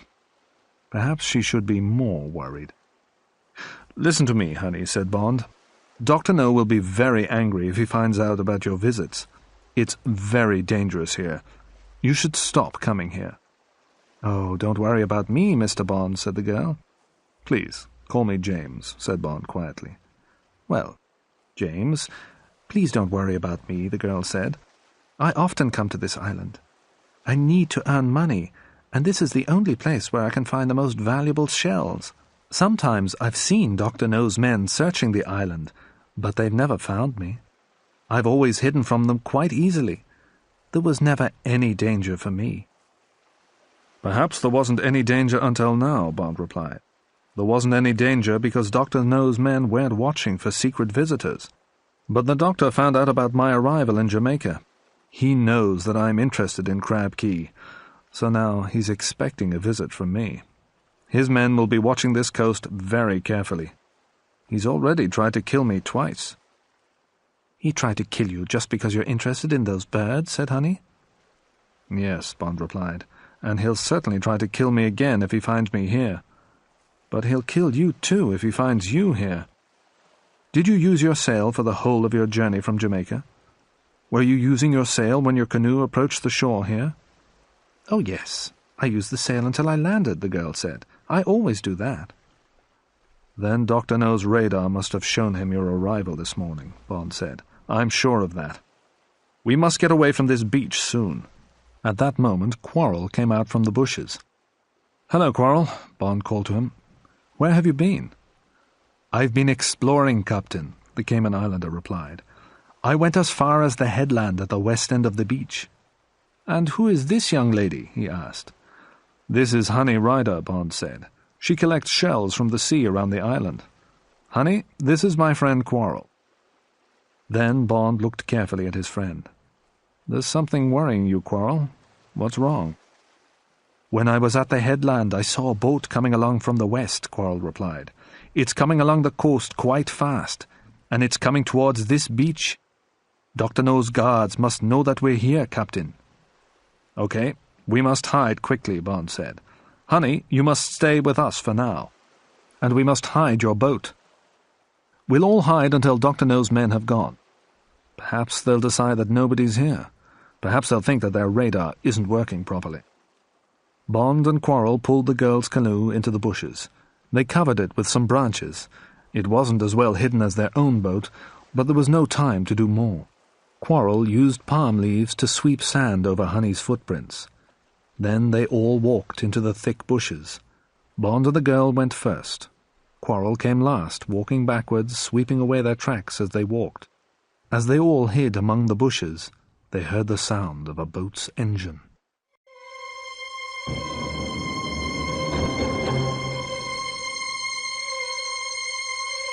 Chapter 10.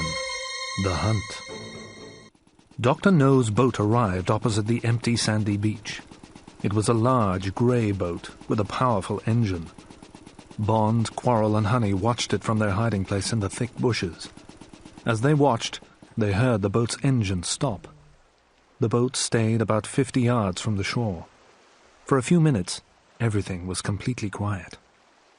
There were 3 men in the boat. They were all Afro-Chinese. One man was standing at the boat's controls. One man was standing behind a powerful machine gun, which was fixed onto the deck of the boat. The third man was standing at the back of the boat. A loudhailer was hanging from a strap around this man's neck. He was looking along the beach through a pair of binoculars. Suddenly, the man with the machine gun looked straight towards the place where Honey's canoe was hidden. He said something to the other men, and a moment later all 3 guards were looking towards the same place. "They've seen the canoe," Bond whispered to Quarrel and Honey. "There'll be trouble now." The guard with the loudhailer lifted it to his mouth and began to speak. His voice was loud and clear. "We know that you're there," he said. "We've seen your canoe. Come out onto the beach now. If you've got weapons, throw them down on the sand. Then stand with your hands above your heads. Surrender now, and we won't hurt you." Bond, Quarrel and the girl didn't move. They kept very still, and they tried to make no sounds. After a minute, the man with the loudhailer repeated his message. When there was still no answer, the man became angry. "You've had a chance to surrender peacefully," he shouted. "So now we'll have to make you come out. And this won't be so peaceful." A moment later, the terrible sound of the machine gun rattled and crashed around the quiet beach. The guard was firing hundreds of bullets above the bushes where Bond, Quarrel and Honey were hiding. "Are you coming out now?" said the man with the loudhailer. Bond put his arm round Honey and pulled her close towards him. Her body was shaking with fear. "Don't be afraid," he whispered. "They'll go soon." The man fired the gun again. This time the machine gun bullets flew lower. They cut off the tops of the bushes where Bond, Quarrel and Honey were hiding.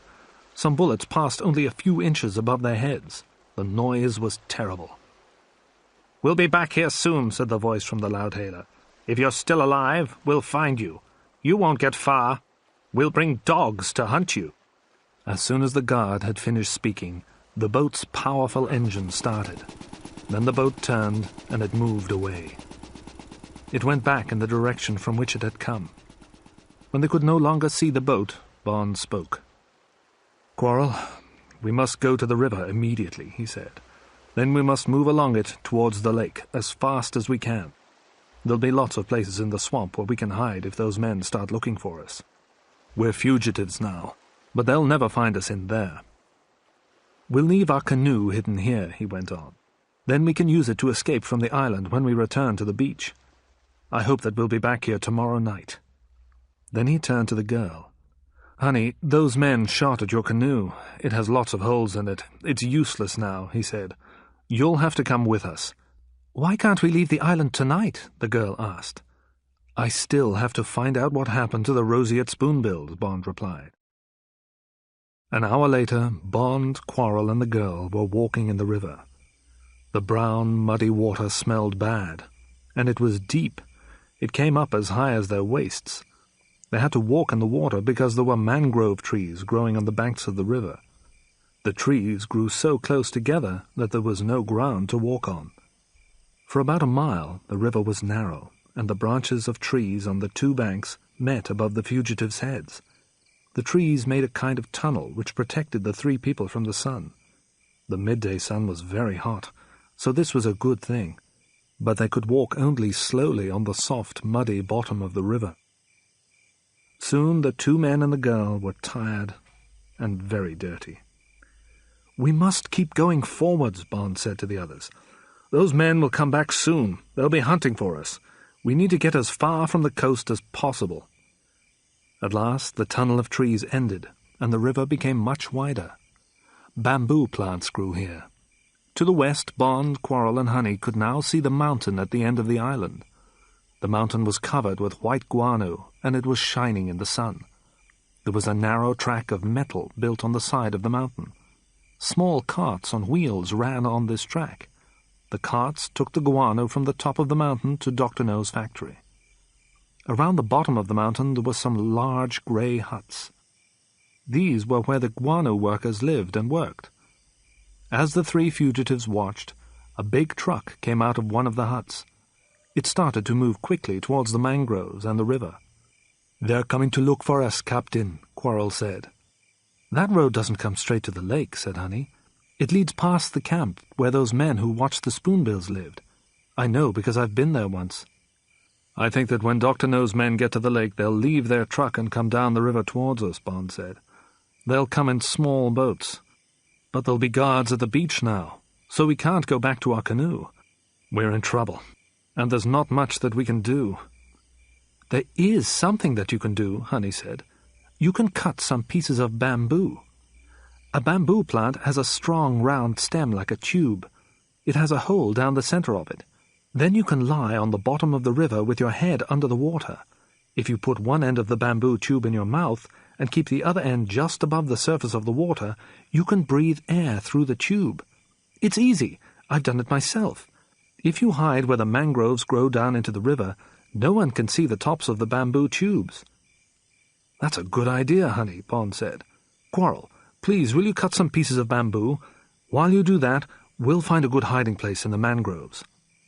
Soon Quarrel had the bamboo tubes, and Bond and the girl had found a good place to hide. After 10 minutes, they heard the sounds of dogs barking and men shouting. The hunters were getting close. Bond, Quarrel, and Honey put the bamboo tubes in their mouths. Then they closed their fingers tightly over their noses and disappeared beneath the surface of the muddy river. Half an hour later, Bond, Quarrel, and the girl were moving up the river again. Dr. No's hunters had come and gone. There had been men in rubber boats. There had been men walking in the river with huge dogs. The hunters had carried powerful guns, and they had searched the area where Quarrel, Bond, and Honey had been hiding. But because the fugitives were under the water, the dogs had been unable to smell them, and none of the guards had seen the 3 small bamboo tubes amongst the mangroves at the edge of the river. Soon the sounds of the hunters and their dogs had disappeared. The hunters had gone, but Bond had waited for 5 minutes before he stood up. And when Bond had stood up, he'd realized that he hadn't been careful enough. The hunters had left one guard behind. The man saw Bond and lifted his rifle. He was going to shout for his friends. With great speed, Bond had pulled his Smith & Wesson from his pack and shot the man. Quarrel had pulled the guard's rifle from his hands. Then they had pushed the big Afro-Chinese man's body under the water, and it had disappeared. A few minutes later, Bond, Quarrel, and Honey moved on slowly and carefully.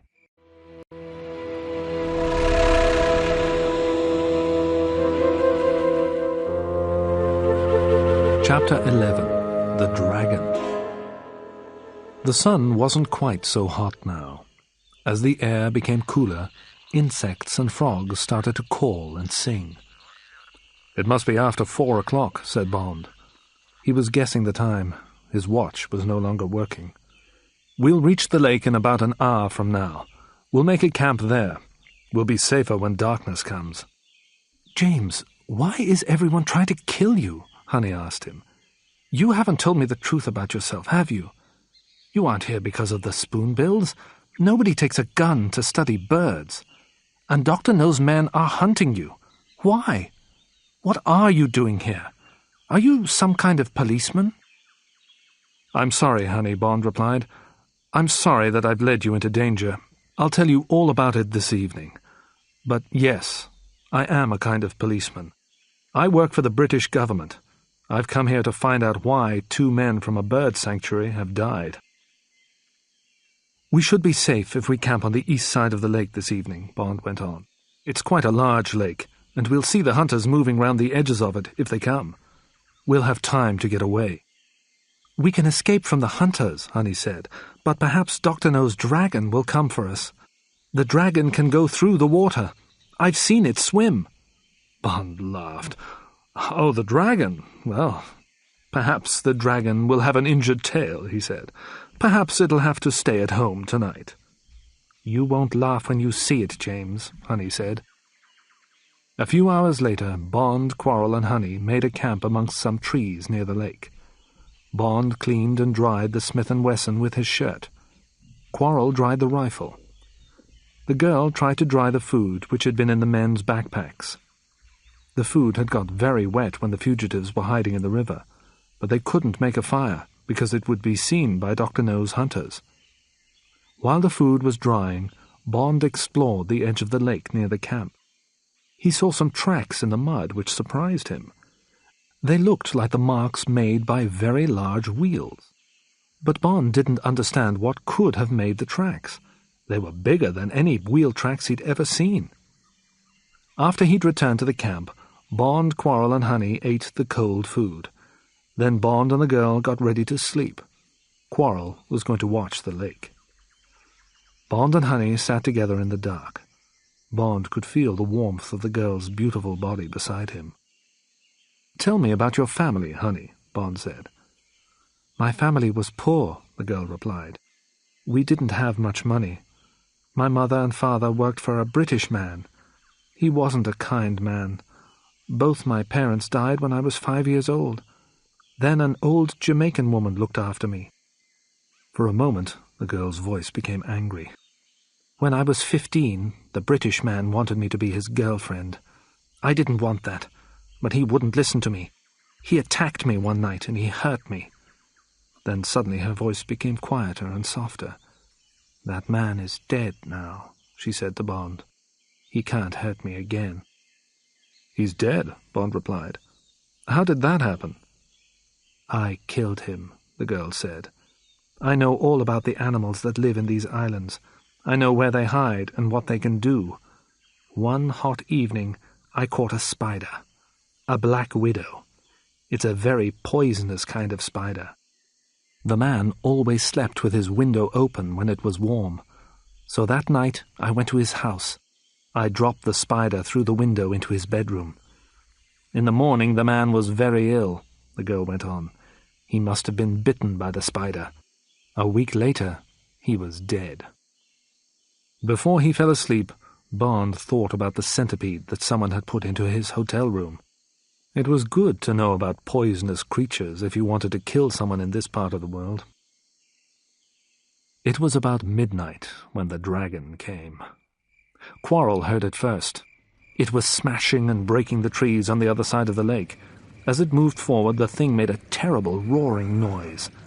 Quarrel ran towards Bond and the girl and woke them. They all looked out from the trees, waiting for something to happen. Then, suddenly, they saw the dragon on the other side of the lake. There was no moon shining in the sky. The only light was from the stars, but they could just see the shape of an enormous animal with a long neck and 2 wings. The dragon moved into the water and started to cross the lake towards the fugitives at great speed. It had huge, very bright eyes. Every few seconds, flames shot out of its mouth. "Oh, James, the dragon is coming for us," Honey said. "You didn't believe me. Now you can see it for yourself." But Bond quickly understood what the dragon was, and he understood the tracks that he'd seen in the mud, too. "It's not an animal, Honey," he told the girl. "It's a machine. Its head and body are made of metal. They're fixed to a kind of tractor. The roaring noise is the sound of the tractor's engine. It has huge wheels, so it can move easily in swamps. It can cross rivers and lakes if they're not too deep. The dragon's eyes are really the tractor's headlights, and inside the head there's a flamethrower, a gun that shoots burning liquid." "People use flamethrowers to destroy trees, bushes, and grass," Bond continued, "but soldiers also use them to destroy their enemies. Dr. No uses the dragon to frighten people away from his island, and he uses it to kill people who can't be frightened.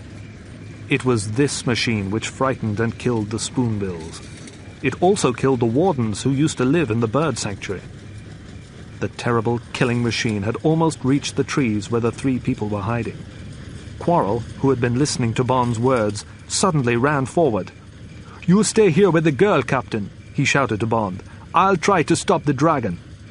Quarrel was a very brave man, but he didn't have a chance against the machine. He fired the rifle at the dragon as he got close to it, and one of its eyes disappeared. But then a huge flame shot out of its mouth. Quarrel screamed as the flames hit him. A moment later, his burnt body lay on the edge of the lake. Honey cried out, and tears ran down her face. Bond was shocked and very angry. His good friend had tried to help them, and he had died in a terrible way. The dragon stopped about 6 feet from Bond and Honey's hiding place. The sky was lighter now, and Bond could now see that the vehicle was colored with red, black, and gold paint. It looked like a dragon in a Chinese picture. A loud voice came from the vehicle. Its driver was speaking through a loud hailer. "Surrender now, or I'll kill you too," the voice said. "Throw down your weapons on the ground. You have 10 seconds to surrender." "We have no choice, honey," Bond said quietly to the girl. "We have to surrender. Come on." The two of them walked to the edge of the lake, and Bond threw down his gun. He tried not to look at the burnt body of his friend lying in the mud. A door opened in the back of the dragon, and 2 men got out of the vehicle. They were both strong Afro-Chinese men. The tallest man held a machine gun. The other man was carrying 2 pairs of handcuffs. "Don't try to escape," the man with the gun said. "I've killed your friend. I'd be happy to kill you too. But Dr. No wants to talk to you. If you both come with us quietly and calmly, you might still be alive tomorrow. If you try to escape, I'll kill you now, both of you." The tall man kept his gun pointed at Bond, while the second man put a pair of handcuffs around the girl's wrists. Then he put handcuffs around Bond's wrists too. The 2 men pushed their prisoners inside the tractor, and a moment later the tall man started the engine.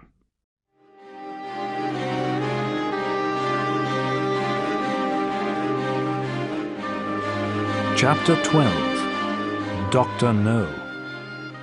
Bond and the girl were sitting in a large, pleasant bedroom in Dr. No's headquarters. The building was deep inside the mountain at the west end of the island. Bond and Honey were prisoners. The bedroom had no windows, and there were no handles on the doors, but Bond and Honey had been treated well. They hadn't met the mysterious Dr. No yet. When they'd first arrived, early in the morning, a Chinese woman had looked after Honey and Bond. She'd given them clean kimonos, long, loose Japanese robes. She'd spoken to them kindly. She told Bond and Honey to give her their wet, dirty clothes so that they could be washed. Then Bond and the girl had been locked in the bedroom and left alone to sleep. The prisoners found a delicious breakfast waiting for them when they woke.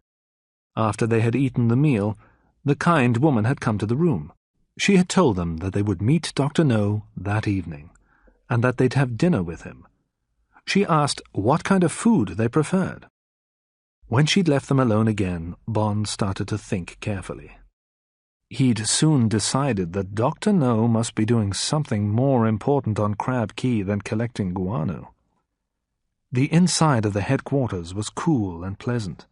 The furniture was comfortable and expensive, but the building was as strong as a prison. Perhaps I'll find out this evening what the doctor's real business is, Bond thought. He looked at the girl. He felt angry with himself. They were in danger, and he'd led her here. "Honey," Bond said to the girl, "please don't say much when we meet Dr. No. If he asks questions, let me answer them. Then agree with anything that I say. I'll tell him that we're only interested in birds and seashells. I want him to believe that. If he believes that story, perhaps we'll be able to leave this island alive." At 9 o'clock in the evening, the Chinese woman took Bond and Honey to a large room which was further down inside the mountain. At the end of the room, there was a huge window that went from the floor to the ceiling. It was the only window in the room, and it was made of thick, strong glass. But Bond and Honey couldn't see the land and sky through the glass. They could see rocks and hundreds of fish. Large sharks and barracudas swam slowly past the window. An octopus was stuck to the glass. Dr. No's headquarters were built below the surface of the sea. In the center of the room there was a large table. It was prepared for a fine meal, with plates, knives, forks, spoons, and sparkling wine glasses on it. "Dr. No will join you very soon," the woman told them. Then she left the room, locking the door behind her. A moment later, another door opened, and a very strange man walked slowly into the room.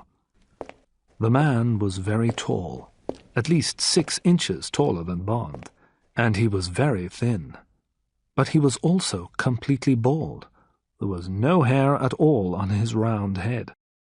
The skin of his face was smooth, and his lips were thin and pressed together in a cruel smile. The man was wearing a long silver-grey kimono which reached to the ground. But 2 things about the man especially shocked and surprised Bond. The first thing was that the man had no hands. Instead of hands, he had large metal claws at the ends of his arms. And the second thing was that he had strange black eyes. "I am Dr. Julius No," the man said. "I can't shake your hands. As you can see, I have no hands. But please, don't be frightened of the way I look. And please, don't think that I'm blind. These see everything." As he said the last words, he touched his eyes with his steel claws. Bond and Honey heard little tapping sounds. They were like the sounds of someone's fingernail tapping a wineglass. "We're not frightened, Dr. No," Bond said after a moment's silence. "Perhaps you're trying to frighten us. There are lots of men with steel hands. Some of them are brave men who were injured in the war. And many people don't wear spectacles. They wear contact lenses in their eyes instead of glasses.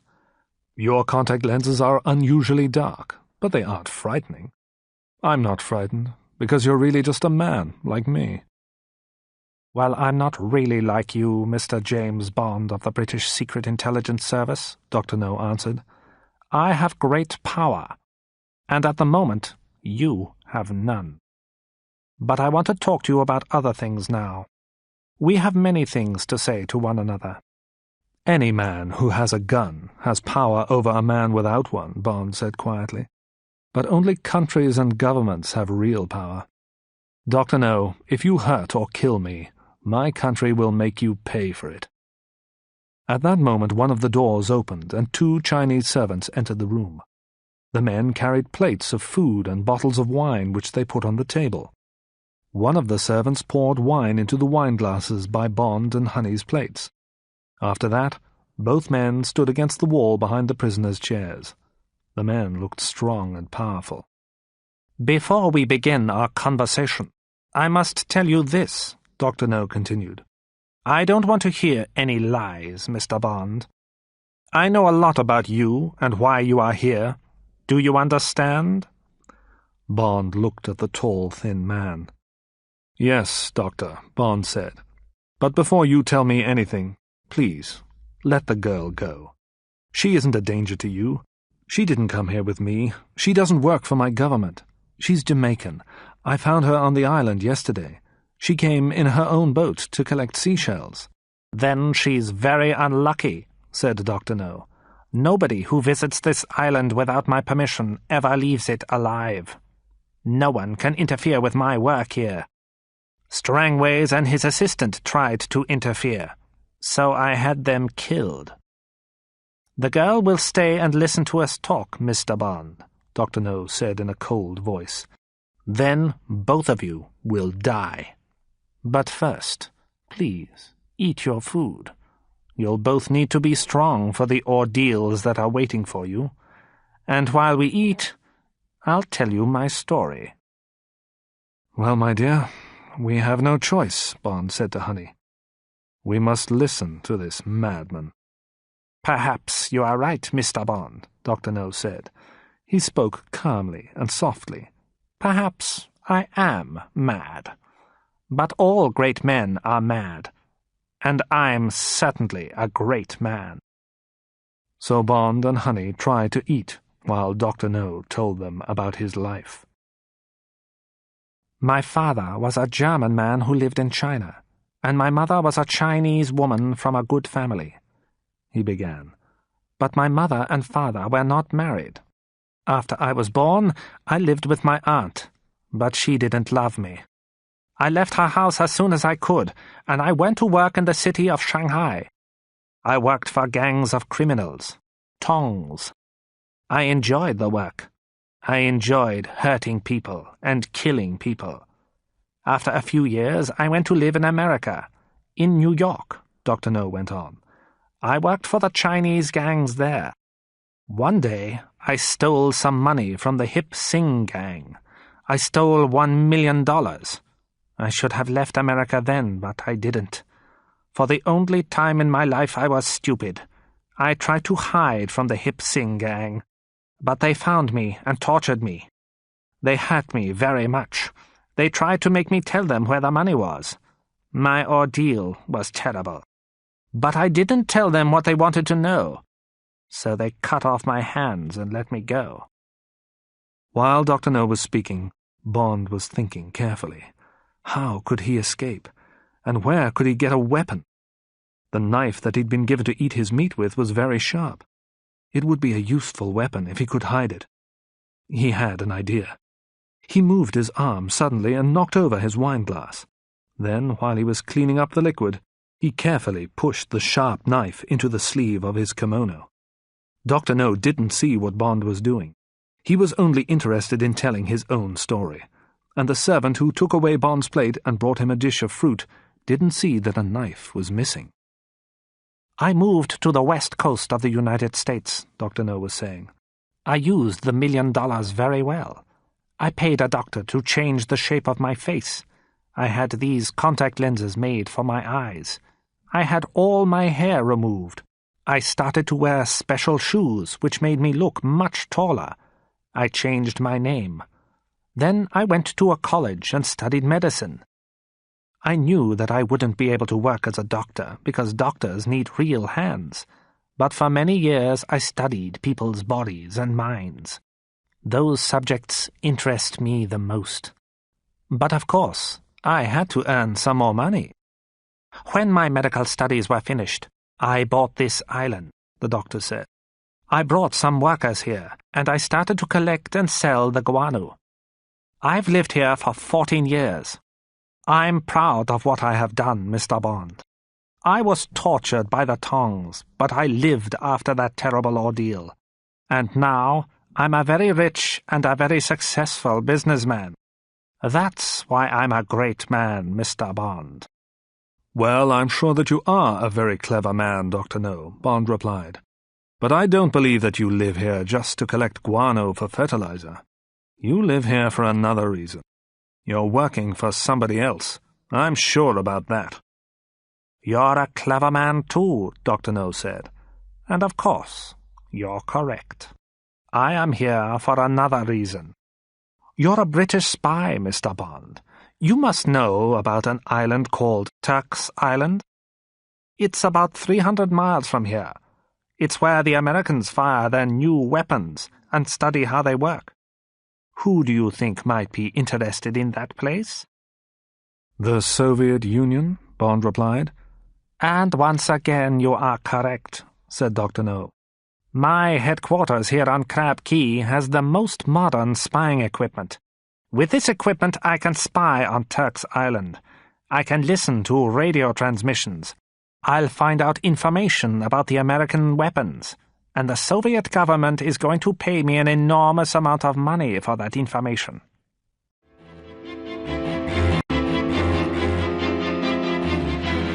Chapter 13. Endurance. Dr. No stopped speaking and looked at Bond and Honey for a few moments. When he spoke again, his voice was almost sad. I can tell you everything tonight, because neither of you will be alive to tell anyone else about it tomorrow, he said. They'd finished eating their fruit now. One of Dr. No's servants took away the wine-glasses and the empty plates. The other servant put a box of cigarettes and a gold cigarette lighter next to Bond. Please, smoke a cigarette if you want to, Mr. Bond, said Dr. No. You have a few more minutes to enjoy yourself. Bond lit a cigarette and waited until the Chinese servant was standing by the wall again. Then Bond carefully pushed the cigarette lighter into the sleeve of his kimono. He now had 2 weapons. "Well, I think that we've said all that there is to say," Dr. No said. "When you've finished your cigarette, Mr. Bond, your ordeal will begin. The girl's ordeal will be different from yours." Dr. No looked at Honey for a few minutes. Then he continued speaking. Now his voice was soft and cruel.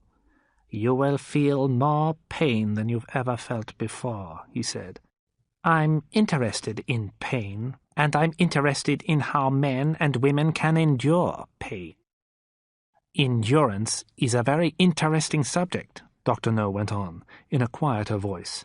"Sometimes I make experiments on people like you two, people who come here without my permission. You two have made a lot of trouble for me, so I'll give you a lot of pain.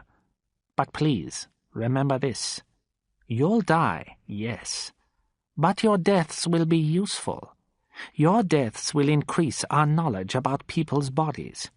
One day, I'll give the results of my experiments to the scientists of the world. My experiments will make me famous." Dr. No pointed at Honey. "You'll die in an unusual way," he told her. "I've only made this experiment once before. I experimented on a woman who worked for me on the island. That woman endured pain for 3 hours before she died." Bond was listening to what Dr. No was saying to Honey, but he was also thinking about how to save her. "This island is called Crab Key because many thousands of crabs live here," Dr. No told the girl. "You're a Jamaican, so you must know about these crabs. They're as big as plates, and they have black bodies. At this time of year, the crabs come from their homes by the seashore, and they climb up towards the mountain. They eat anything that they find in their paths. One of their paths to the mountain is very close to this building," Dr. No continued. "And tonight, as the crabs walk along their path, they'll find a young woman. She'll be tied to the ground. That woman will be you, Miss Ryder. The crabs will touch your body with their claws. They'll eat you slowly.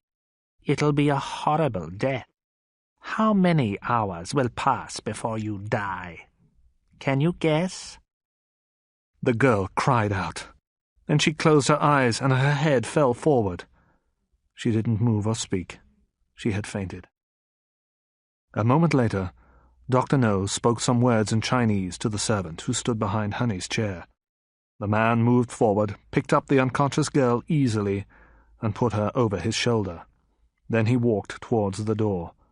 The door opened, and he left the room. At the same time, the other servant walked up behind Bond, grabbed Bond's arms and pressed them tightly to his sides. The servant's hands were huge and strong. For half a minute, there was silence. Bond was thinking as quickly as he could. He was thinking about the sharp knife and the cigarette lighter which were hidden in his sleeve. How could he use these things? If he could get near Dr. No, then he'd have a chance to kill the madman. But the servant was still holding Bond's arms to his sides. He couldn't move. Dr. No spoke again. "Mr. Bond," the doctor said, "do you still believe that only countries and governments have real power? Perhaps you've changed your mind now.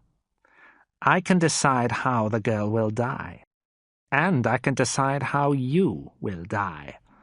So I'll tell you now about your own death. That is real power." "I'm interested in what people's bodies can endure," Dr. No continued, "but I'm also interested in the endurance of people's minds.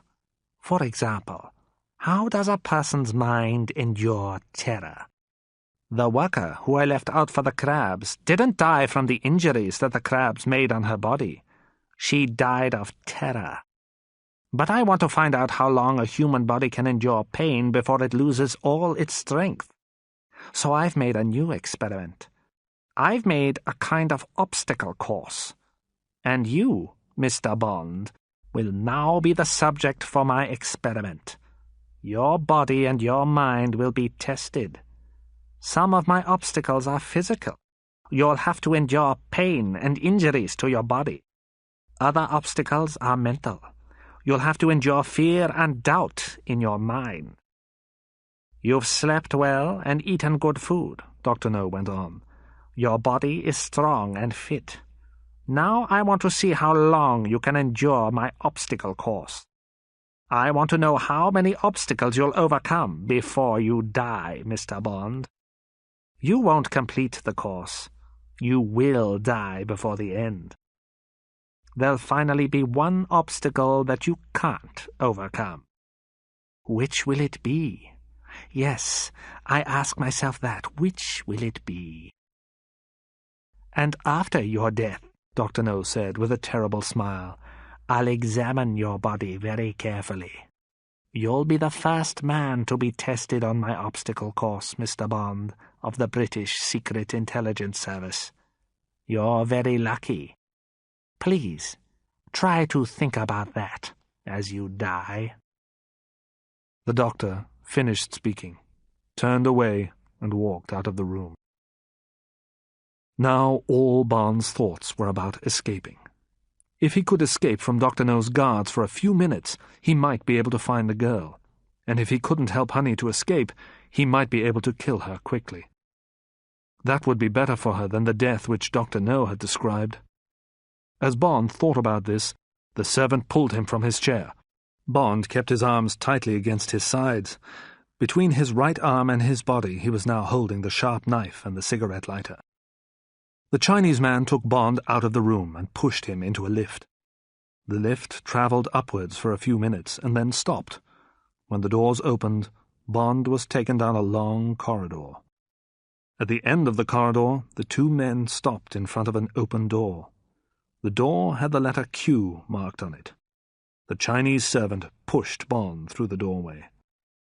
Bond was now in a small room, about 15 feet long and 15 feet wide.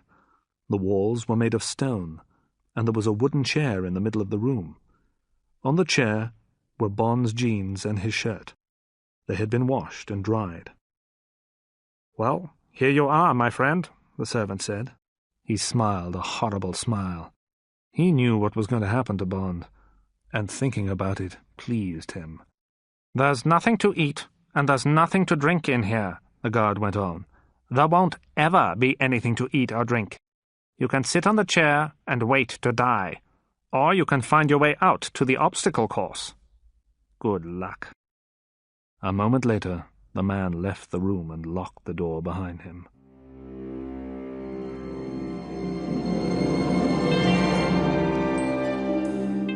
Chapter 14. The Obstacle Course. Bond looked more carefully around the little stone room.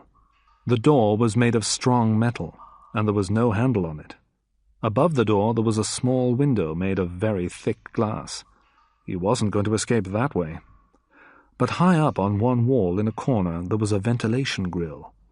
The grill was made of thick wire, and Bond could feel cool air coming through it. The grill covered a circular opening, which was wider than Bond's shoulders. "Well, that grill covers a ventilation shaft," Bond said to himself. "I guess that the shaft leads onto the obstacle course. I must hurry. Dr. No's men must have taken Honey out onto the mountainside already." Bond took off the kimono and quickly put on his own clothes. He looked at the cigarette lighter and the knife. Perhaps he could use these two things as weapons. They might be useful during the ordeal that he was going to endure. But then he saw that the frame of the grill was made from one long piece of wire. If he could pull the grill away from the wall and straighten the wire frame, perhaps he could make a spear from it. Bond put the lighter in his pocket. Then, holding the knife in his teeth, he moved the chair. He put it against the wall just under the grill. He stood on the chair and grasped the metal grill with his right hand. There was a flash of blue light. Bond felt a terrible pain in his arm, and he was thrown backwards off the chair. His head hit the stone floor, and for a few moments he was unconscious. Bond woke up. There was a smell of burning skin in the air. Bond looked at his right hand. A red mark across his fingers showed where the grill had burned him. The grill had been electrified. And as he looked at the burn, he started to feel pain in his hand. Then he thought about Honey Rider. She was on the mountainside, waiting for the crabs to come. He had to get out of this room. "Dr. No doesn't want me to die here," Bond told himself. That was just the beginning of my ordeal. That was the first physical obstacle.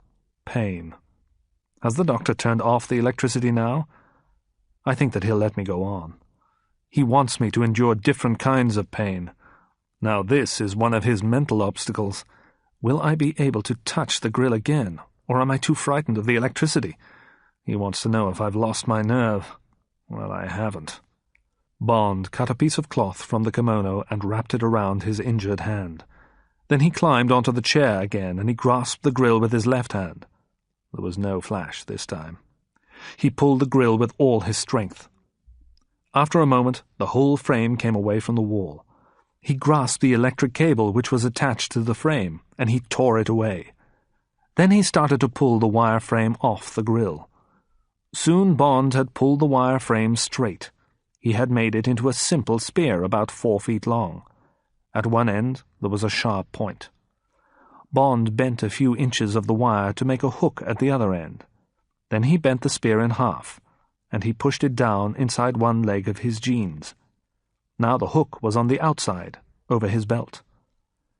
Bond put the knife between his teeth again. Then he jumped up onto the chair and pulled himself up through the circular opening in the wall. A moment later, Bond was inside the horizontal ventilation shaft. The shaft was about 4 inches wider than Bond's shoulders, and it was made of shiny, slippery metal.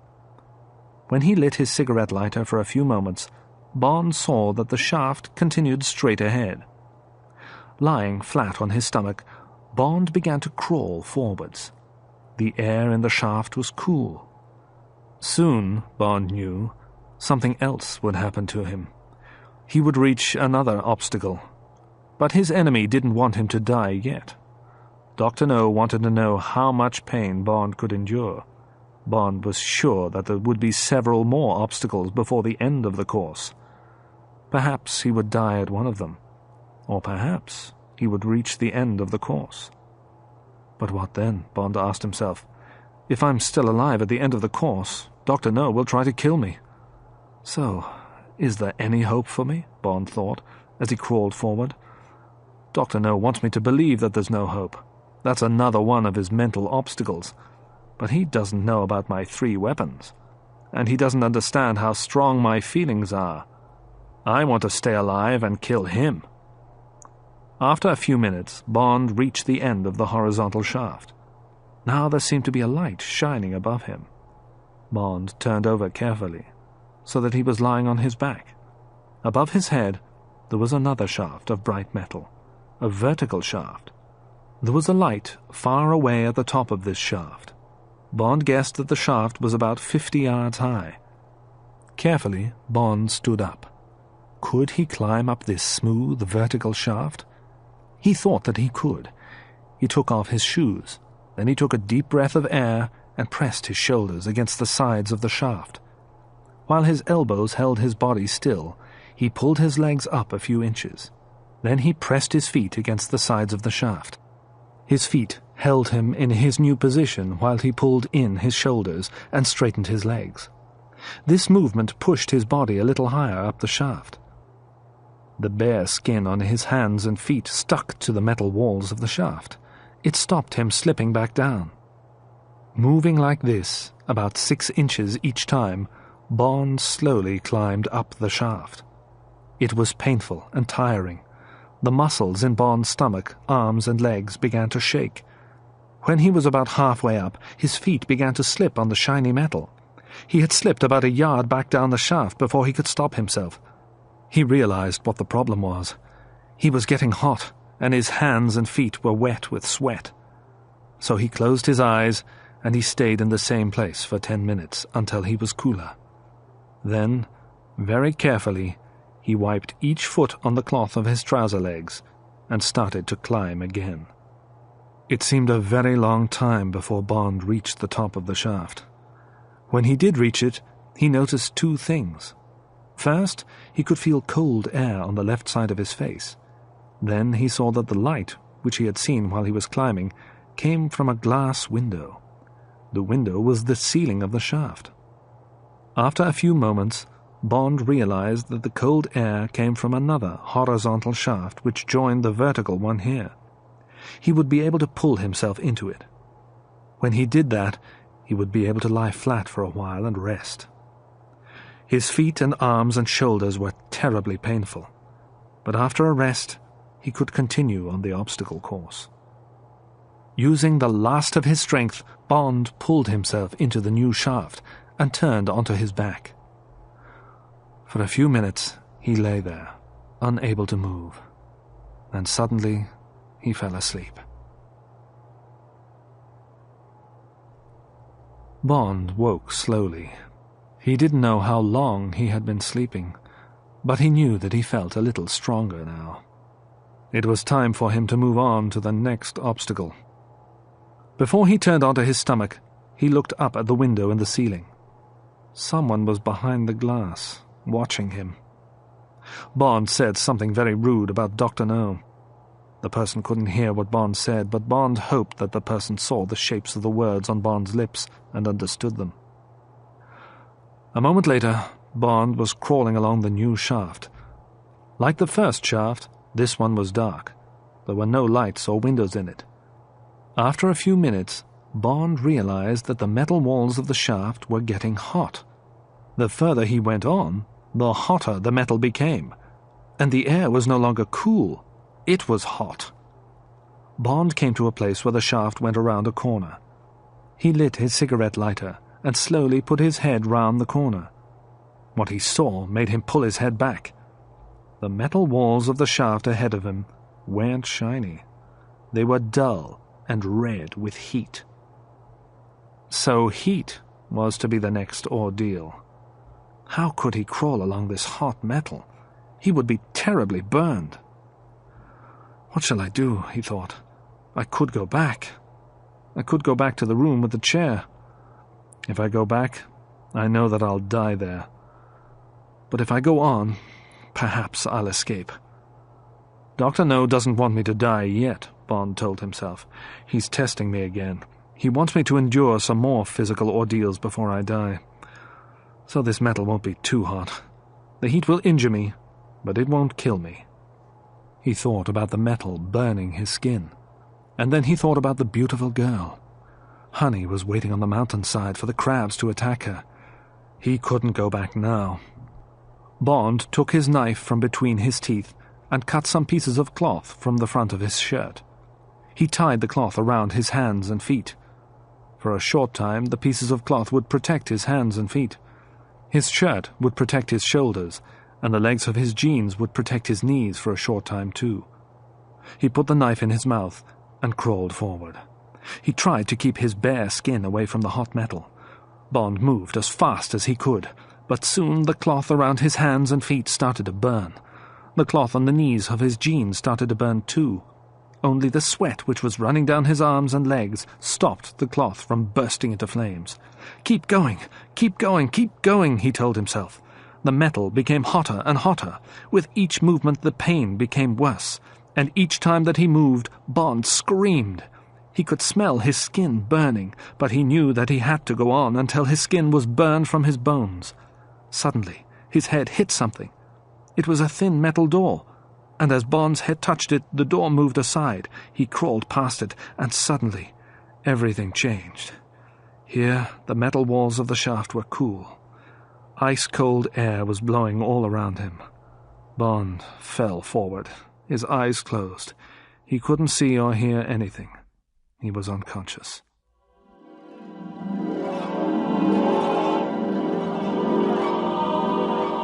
Chapter 15. The Last Ordeals. When he woke again, Bond slowly turned over onto his back. He saw that there was another window in the ceiling of the shaft just above his head. He saw a face behind the glass. Another of Dr. No's men was studying him. The man wasn't interested in Bond's injuries. He was only interested in how much pain Bond could endure. He was only interested in how long Bond was going to live. For a moment, Bond was angry. Then, as he felt the pain from the burns on his knees and feet and hands move through his body, he made a noise like an animal. Bond turned over once again. Again, he began to move forward, slowly, along the shaft. At first, he moved without thinking. But after a while, there was a little less pain. Soon, he was able to think again. It was nearly an hour before Bond came to the next obstacle on Dr. No's course. Bond knew that the obstacle was there before he understood what it was. Ahead of him, Bond saw tiny, sparkling red lights. They were moving about, and when he stopped moving himself, he could hear a sound. It was a soft, tapping sound. As he crawled forward again, the tiny red lights came closer, and the tapping sound grew louder. What was waiting for him now? Bond lit his cigarette lighter, held it up, and found the answer to his question. 3 feet in front of Bond there was a metal grill. The grill was like a curtain made from very thin metal wires. Behind the grill there were about 20 large, hairy spiders. This was a cage of giant tarantulas. The little red lights that Bond had seen in the dark were the spiders' eyes. The tapping sound was made by their soft, hairy feet on the metal wires of the cage. Bond tried to remember everything he knew about tarantulas. These poisonous spiders were the largest in the world. Their bodies were about 4 inches long, and their legs were 5 inches long. Their bodies and their legs were covered in long hairs. Their teeth were sharp and full of poison. If one spider bit a man, he would be ill, and in great pain for a while. He probably wouldn't die. But Bond had to crawl through this cage with 20 tarantulas in it. If more than one bit him, he probably would die. Bond looked at the spiders and remembered the centipede in his hotel room. Again he felt cold with fear and disgust. But that was what Dr. No wanted. Bond knew that. If I think about these spiders on my body and in my hair, I won't be able to go on, he said to himself. If I think about them biting me, I won't be able to go on. But I must go on. I'm going to rescue Honey. Perhaps Dr. No thinks that this is the ordeal that'll kill me, but he doesn't know about my 3 weapons.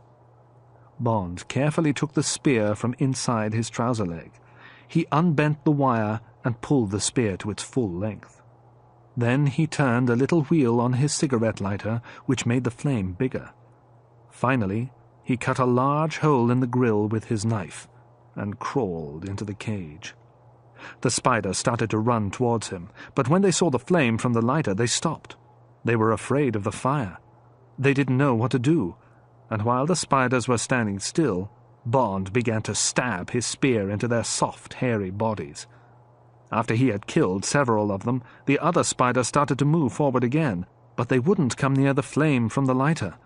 They started to bite the dead and dying spiders that Bond had stabbed, and while they were doing this, Bond killed more of them.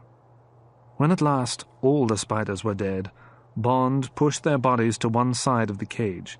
He quickly crawled towards the grill at the back of the cage, cut a hole in it with his knife, and climbed through.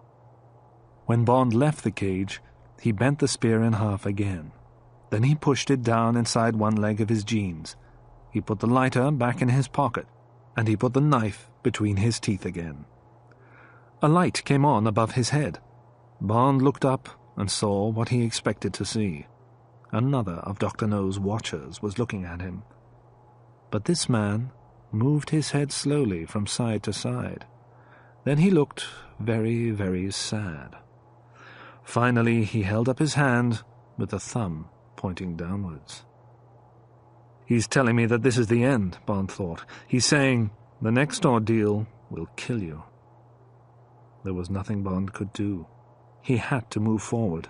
Soon he realized that the shaft was sloping downwards, and he realized that the metal walls were more slippery than before. After a few minutes, the weight of his own body was moving him along. Bond didn't have to crawl anymore. He didn't have to move his arms and legs at all. For a while this felt pleasant. He was able to rest and move at the same time. But then the slope became steeper, and Bond realized that he was moving faster and faster. He pressed his hands and feet against the sides of the shaft, but the metal tore his skin. He couldn't stop now, even if he wanted to. And then suddenly he could see bright sunshine ahead of him. As he got closer to the sunlight, he could smell the sea. In a moment he came to the end of the shaft and fell out into the air beyond it. 100 feet below him, Bond saw the blue-grey water of the Caribbean Sea. He had just enough time to remove the knife from his mouth and stretch his arms out in front of him before he entered the water. As he hit the water, Bond fell unconscious for a few moments. But by the time that his body had come up to the surface of the water, he was conscious again. He started to swim, and as he swam, he looked around him. Bond was swimming in a small inlet that had the shape of a triangle. It had 3 sides. On 2 sides of the inlet there were tall cliffs of rock. But the 3rd side of the inlet was a tall fence. The inlet was separated from the open sea by this fence, which was made of very thick, strong wire. The fence stood 10 feet above the surface of the water, and as he swam up to the fence, Bond could see that it went down many feet beneath the surface too. On the 2 sides of the inlet, which were cliffs, the water was against the very steep walls of rock. There were no beaches, and there were no paths up the cliffs. Bond was very tired, and his body was full of pain, but he knew that he had to climb the fence. The fence was like a huge metal net. There were lots of places where he could put his feet and hands when he started to climb. Bond pulled himself out of the water and up onto the fence. He stopped with his feet on a horizontal wire which was about 3 feet above the surface of the water. For a moment he looked out to the sea through the holes in the fence. Then he turned round to look at the inlet behind him. He pushed his knife into the belt of his jeans. With both his hands he grasped the vertical wires above his head. He looked down at the hundreds of small fish swimming in the water beneath him. "I'm safe here for a while," Bond thought. "I'll rest until I feel stronger." But then he asked himself these questions. Why is this inlet here? And why is this inlet separated from the open sea? Dr. No must have made this fence, but I don't believe that the last ordeal on this obstacle course is a wire fence. Climbing over it will be much too easy. Dr. No isn't interested in easy obstacles. Then Bond looked again at the inlet behind the fence. "Perhaps this is the place where Dr. No wants me to die," he told himself. "The inlet is like a big cage. Perhaps it is a cage. But what kind of animal does Dr. No keep in it?" He soon had an answer to his question. First, all the small fish disappeared. They swam quickly away from the fence. Then, a moment later, the shape of an enormous grey creature appeared in the water, just beneath the place where Bond was standing. It was a giant squid. At first, the creature had been deep down in the water, but now it was coming nearer and nearer to the surface. Bond just had time to remember Quarrel's story about the giant octopus which had attacked his friend Pussfella near Crab Key. As he remembered the story, a huge tentacle came up out of the water. The tentacle was as broad as the top part of Bond's arm. It touched the fence below Bond's feet. So this is my final ordeal, Bond thought. He tried to climb a little higher on the fence, but he was weak and in pain. He climbed very slowly. He looked down again, and he saw 2 eyes looking up through the water at him. The eyes were as large as footballs.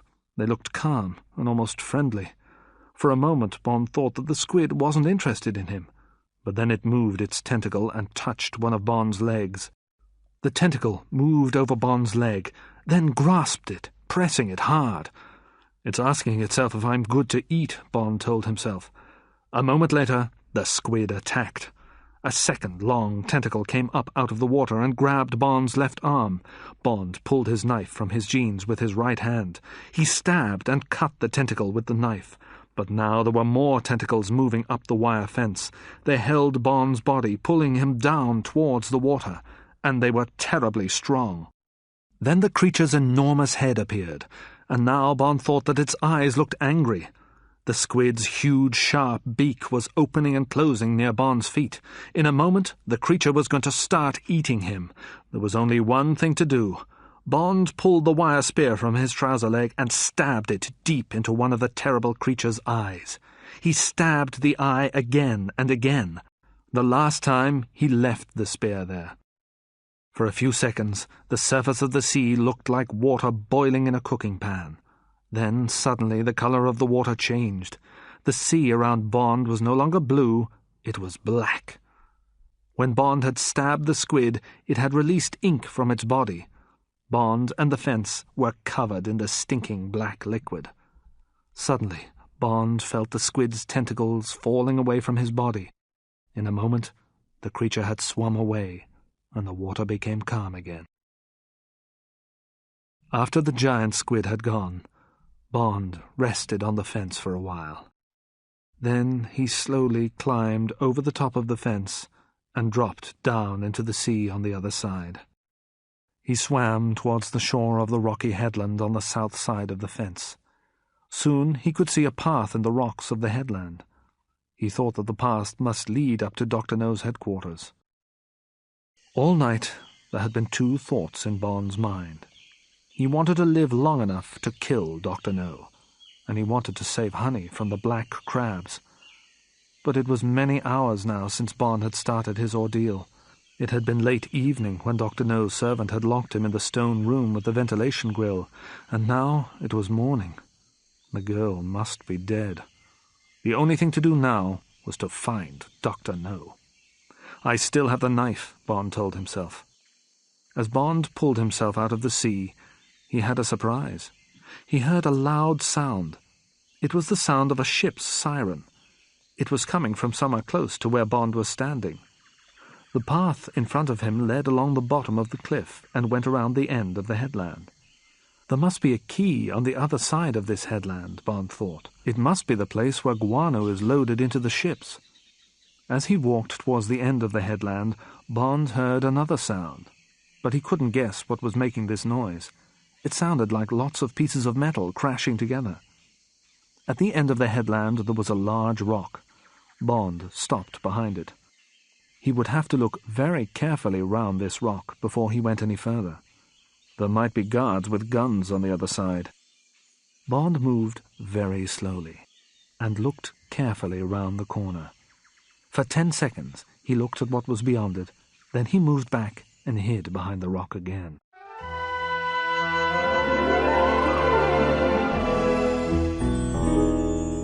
Chapter 16. Licensed to Kill. Bond hid behind the large rock. He thought about everything that he'd seen during those 10 seconds when he'd looked beyond the rock. He tried to make a picture in his mind. In front of him and below him, Bond had seen a quay which was built out into the sea. The quay was about 20 yards long and had the shape of a letter T. A large old ship was tied beside the T of the quay. Bond hadn't seen any men on the deck of the ship. He guessed that they were in the cabins below the deck. The ship was being loaded with guano by 2 machines, a long conveyor and a crane. It was these machines which were making the strange noise that Bond had heard. The conveyor stood on tall metal legs.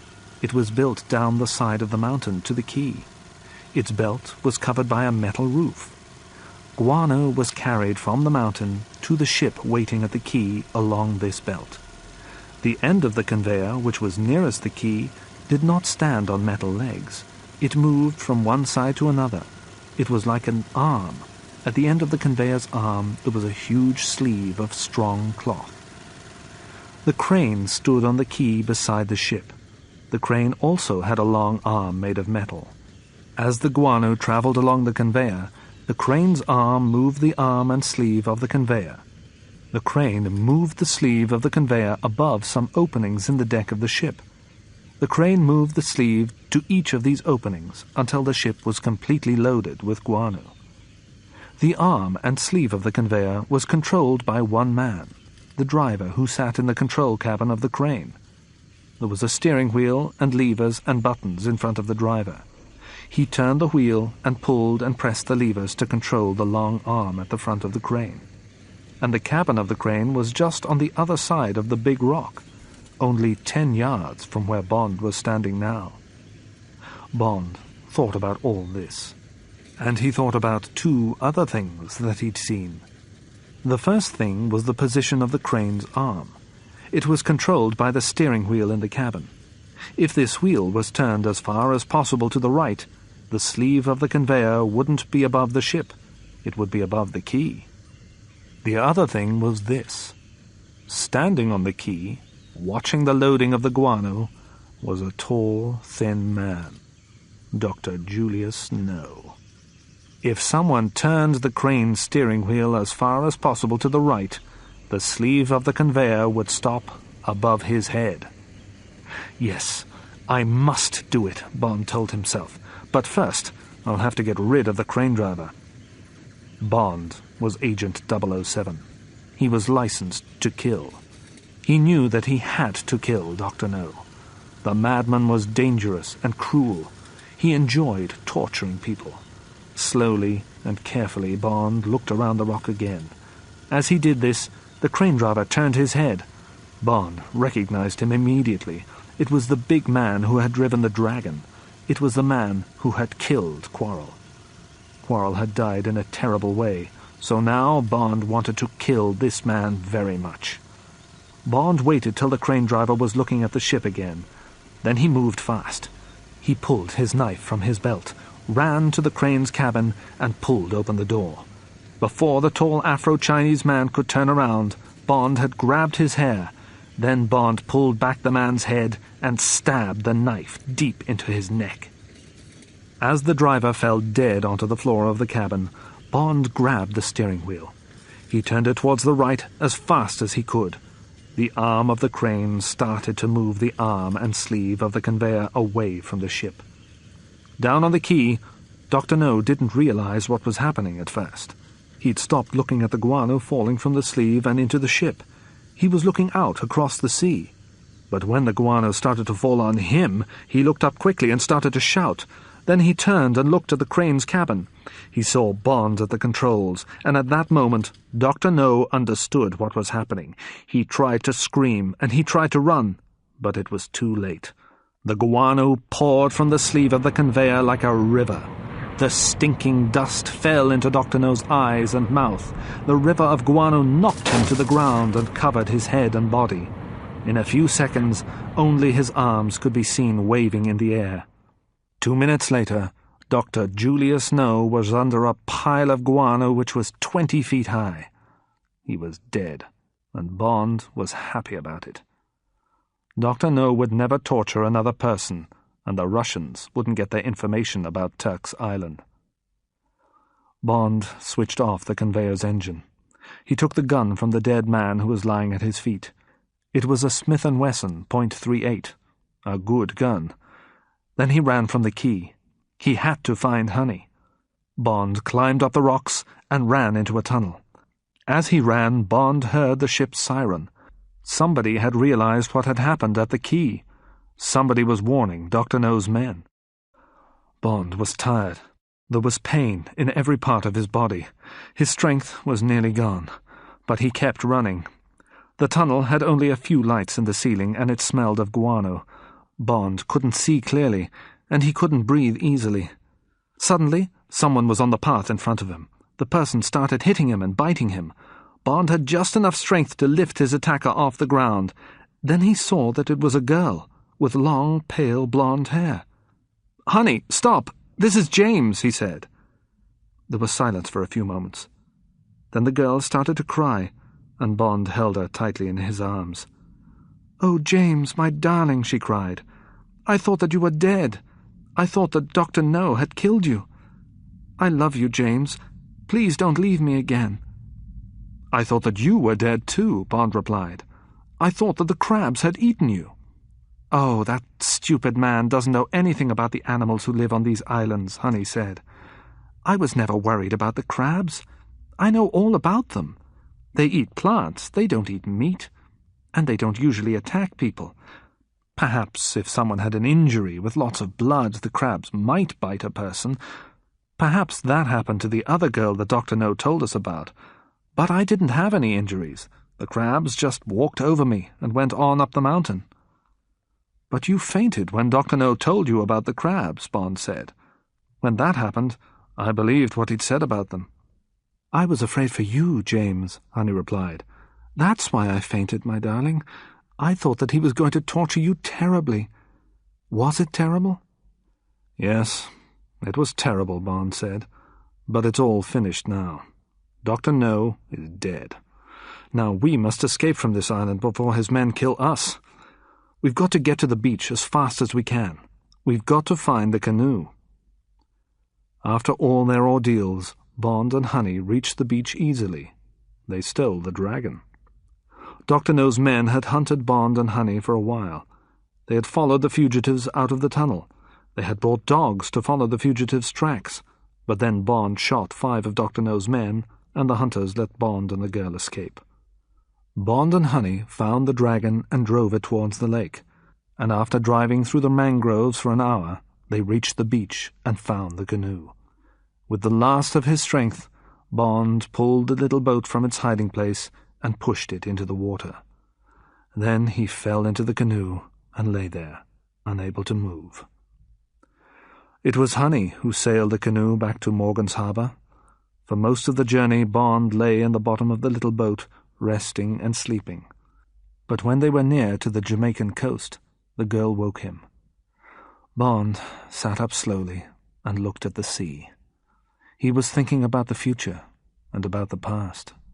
When they landed, he would take the girl to Bow Desert. He would leave her there for a day or two. While she rested there, he would be in Kingston. He'd go to King's house, and he'd send a message to M in London. And then he'd tell the acting governor everything that he knew about Crab Key and about the work that Dr. Julius No had been doing for the Soviet Union. He'd also tell him that Strangways and True Blood had been murdered. Bond thought about everything that had happened since his arrival in Jamaica. He thought sadly about his friend Quarrel. Soon he would have to talk to Quarrel's family. Bond would tell them about Dr. No and about Crab Key. He'd tell them that Quarrel had been a good man and a good friend. He'd tell them about the money that they would soon have from Quarrel's life insurance. But he wouldn't tell them exactly how his friend had died. Bond thought about Honey, too. She was clever. She could study sea animals at a university. He'd ask Bladel Smith to arrange that. And he'd ask the colonial secretary and his wife to look after Honey for the next few years. He couldn't do more for her than that. Soon there would be another mission for Bond. Soon he'd have to return to London. But before he had to leave, he would spend some time alone with Honey. They wouldn't have much time together. He hoped that the girl would understand that. She'd said that she loved him, but the life of an SIS agent was a lonely and difficult one. There wasn't much time in an agent's life for love. James Bond was very thoughtful as he watched the coast of Jamaica get nearer and nearer.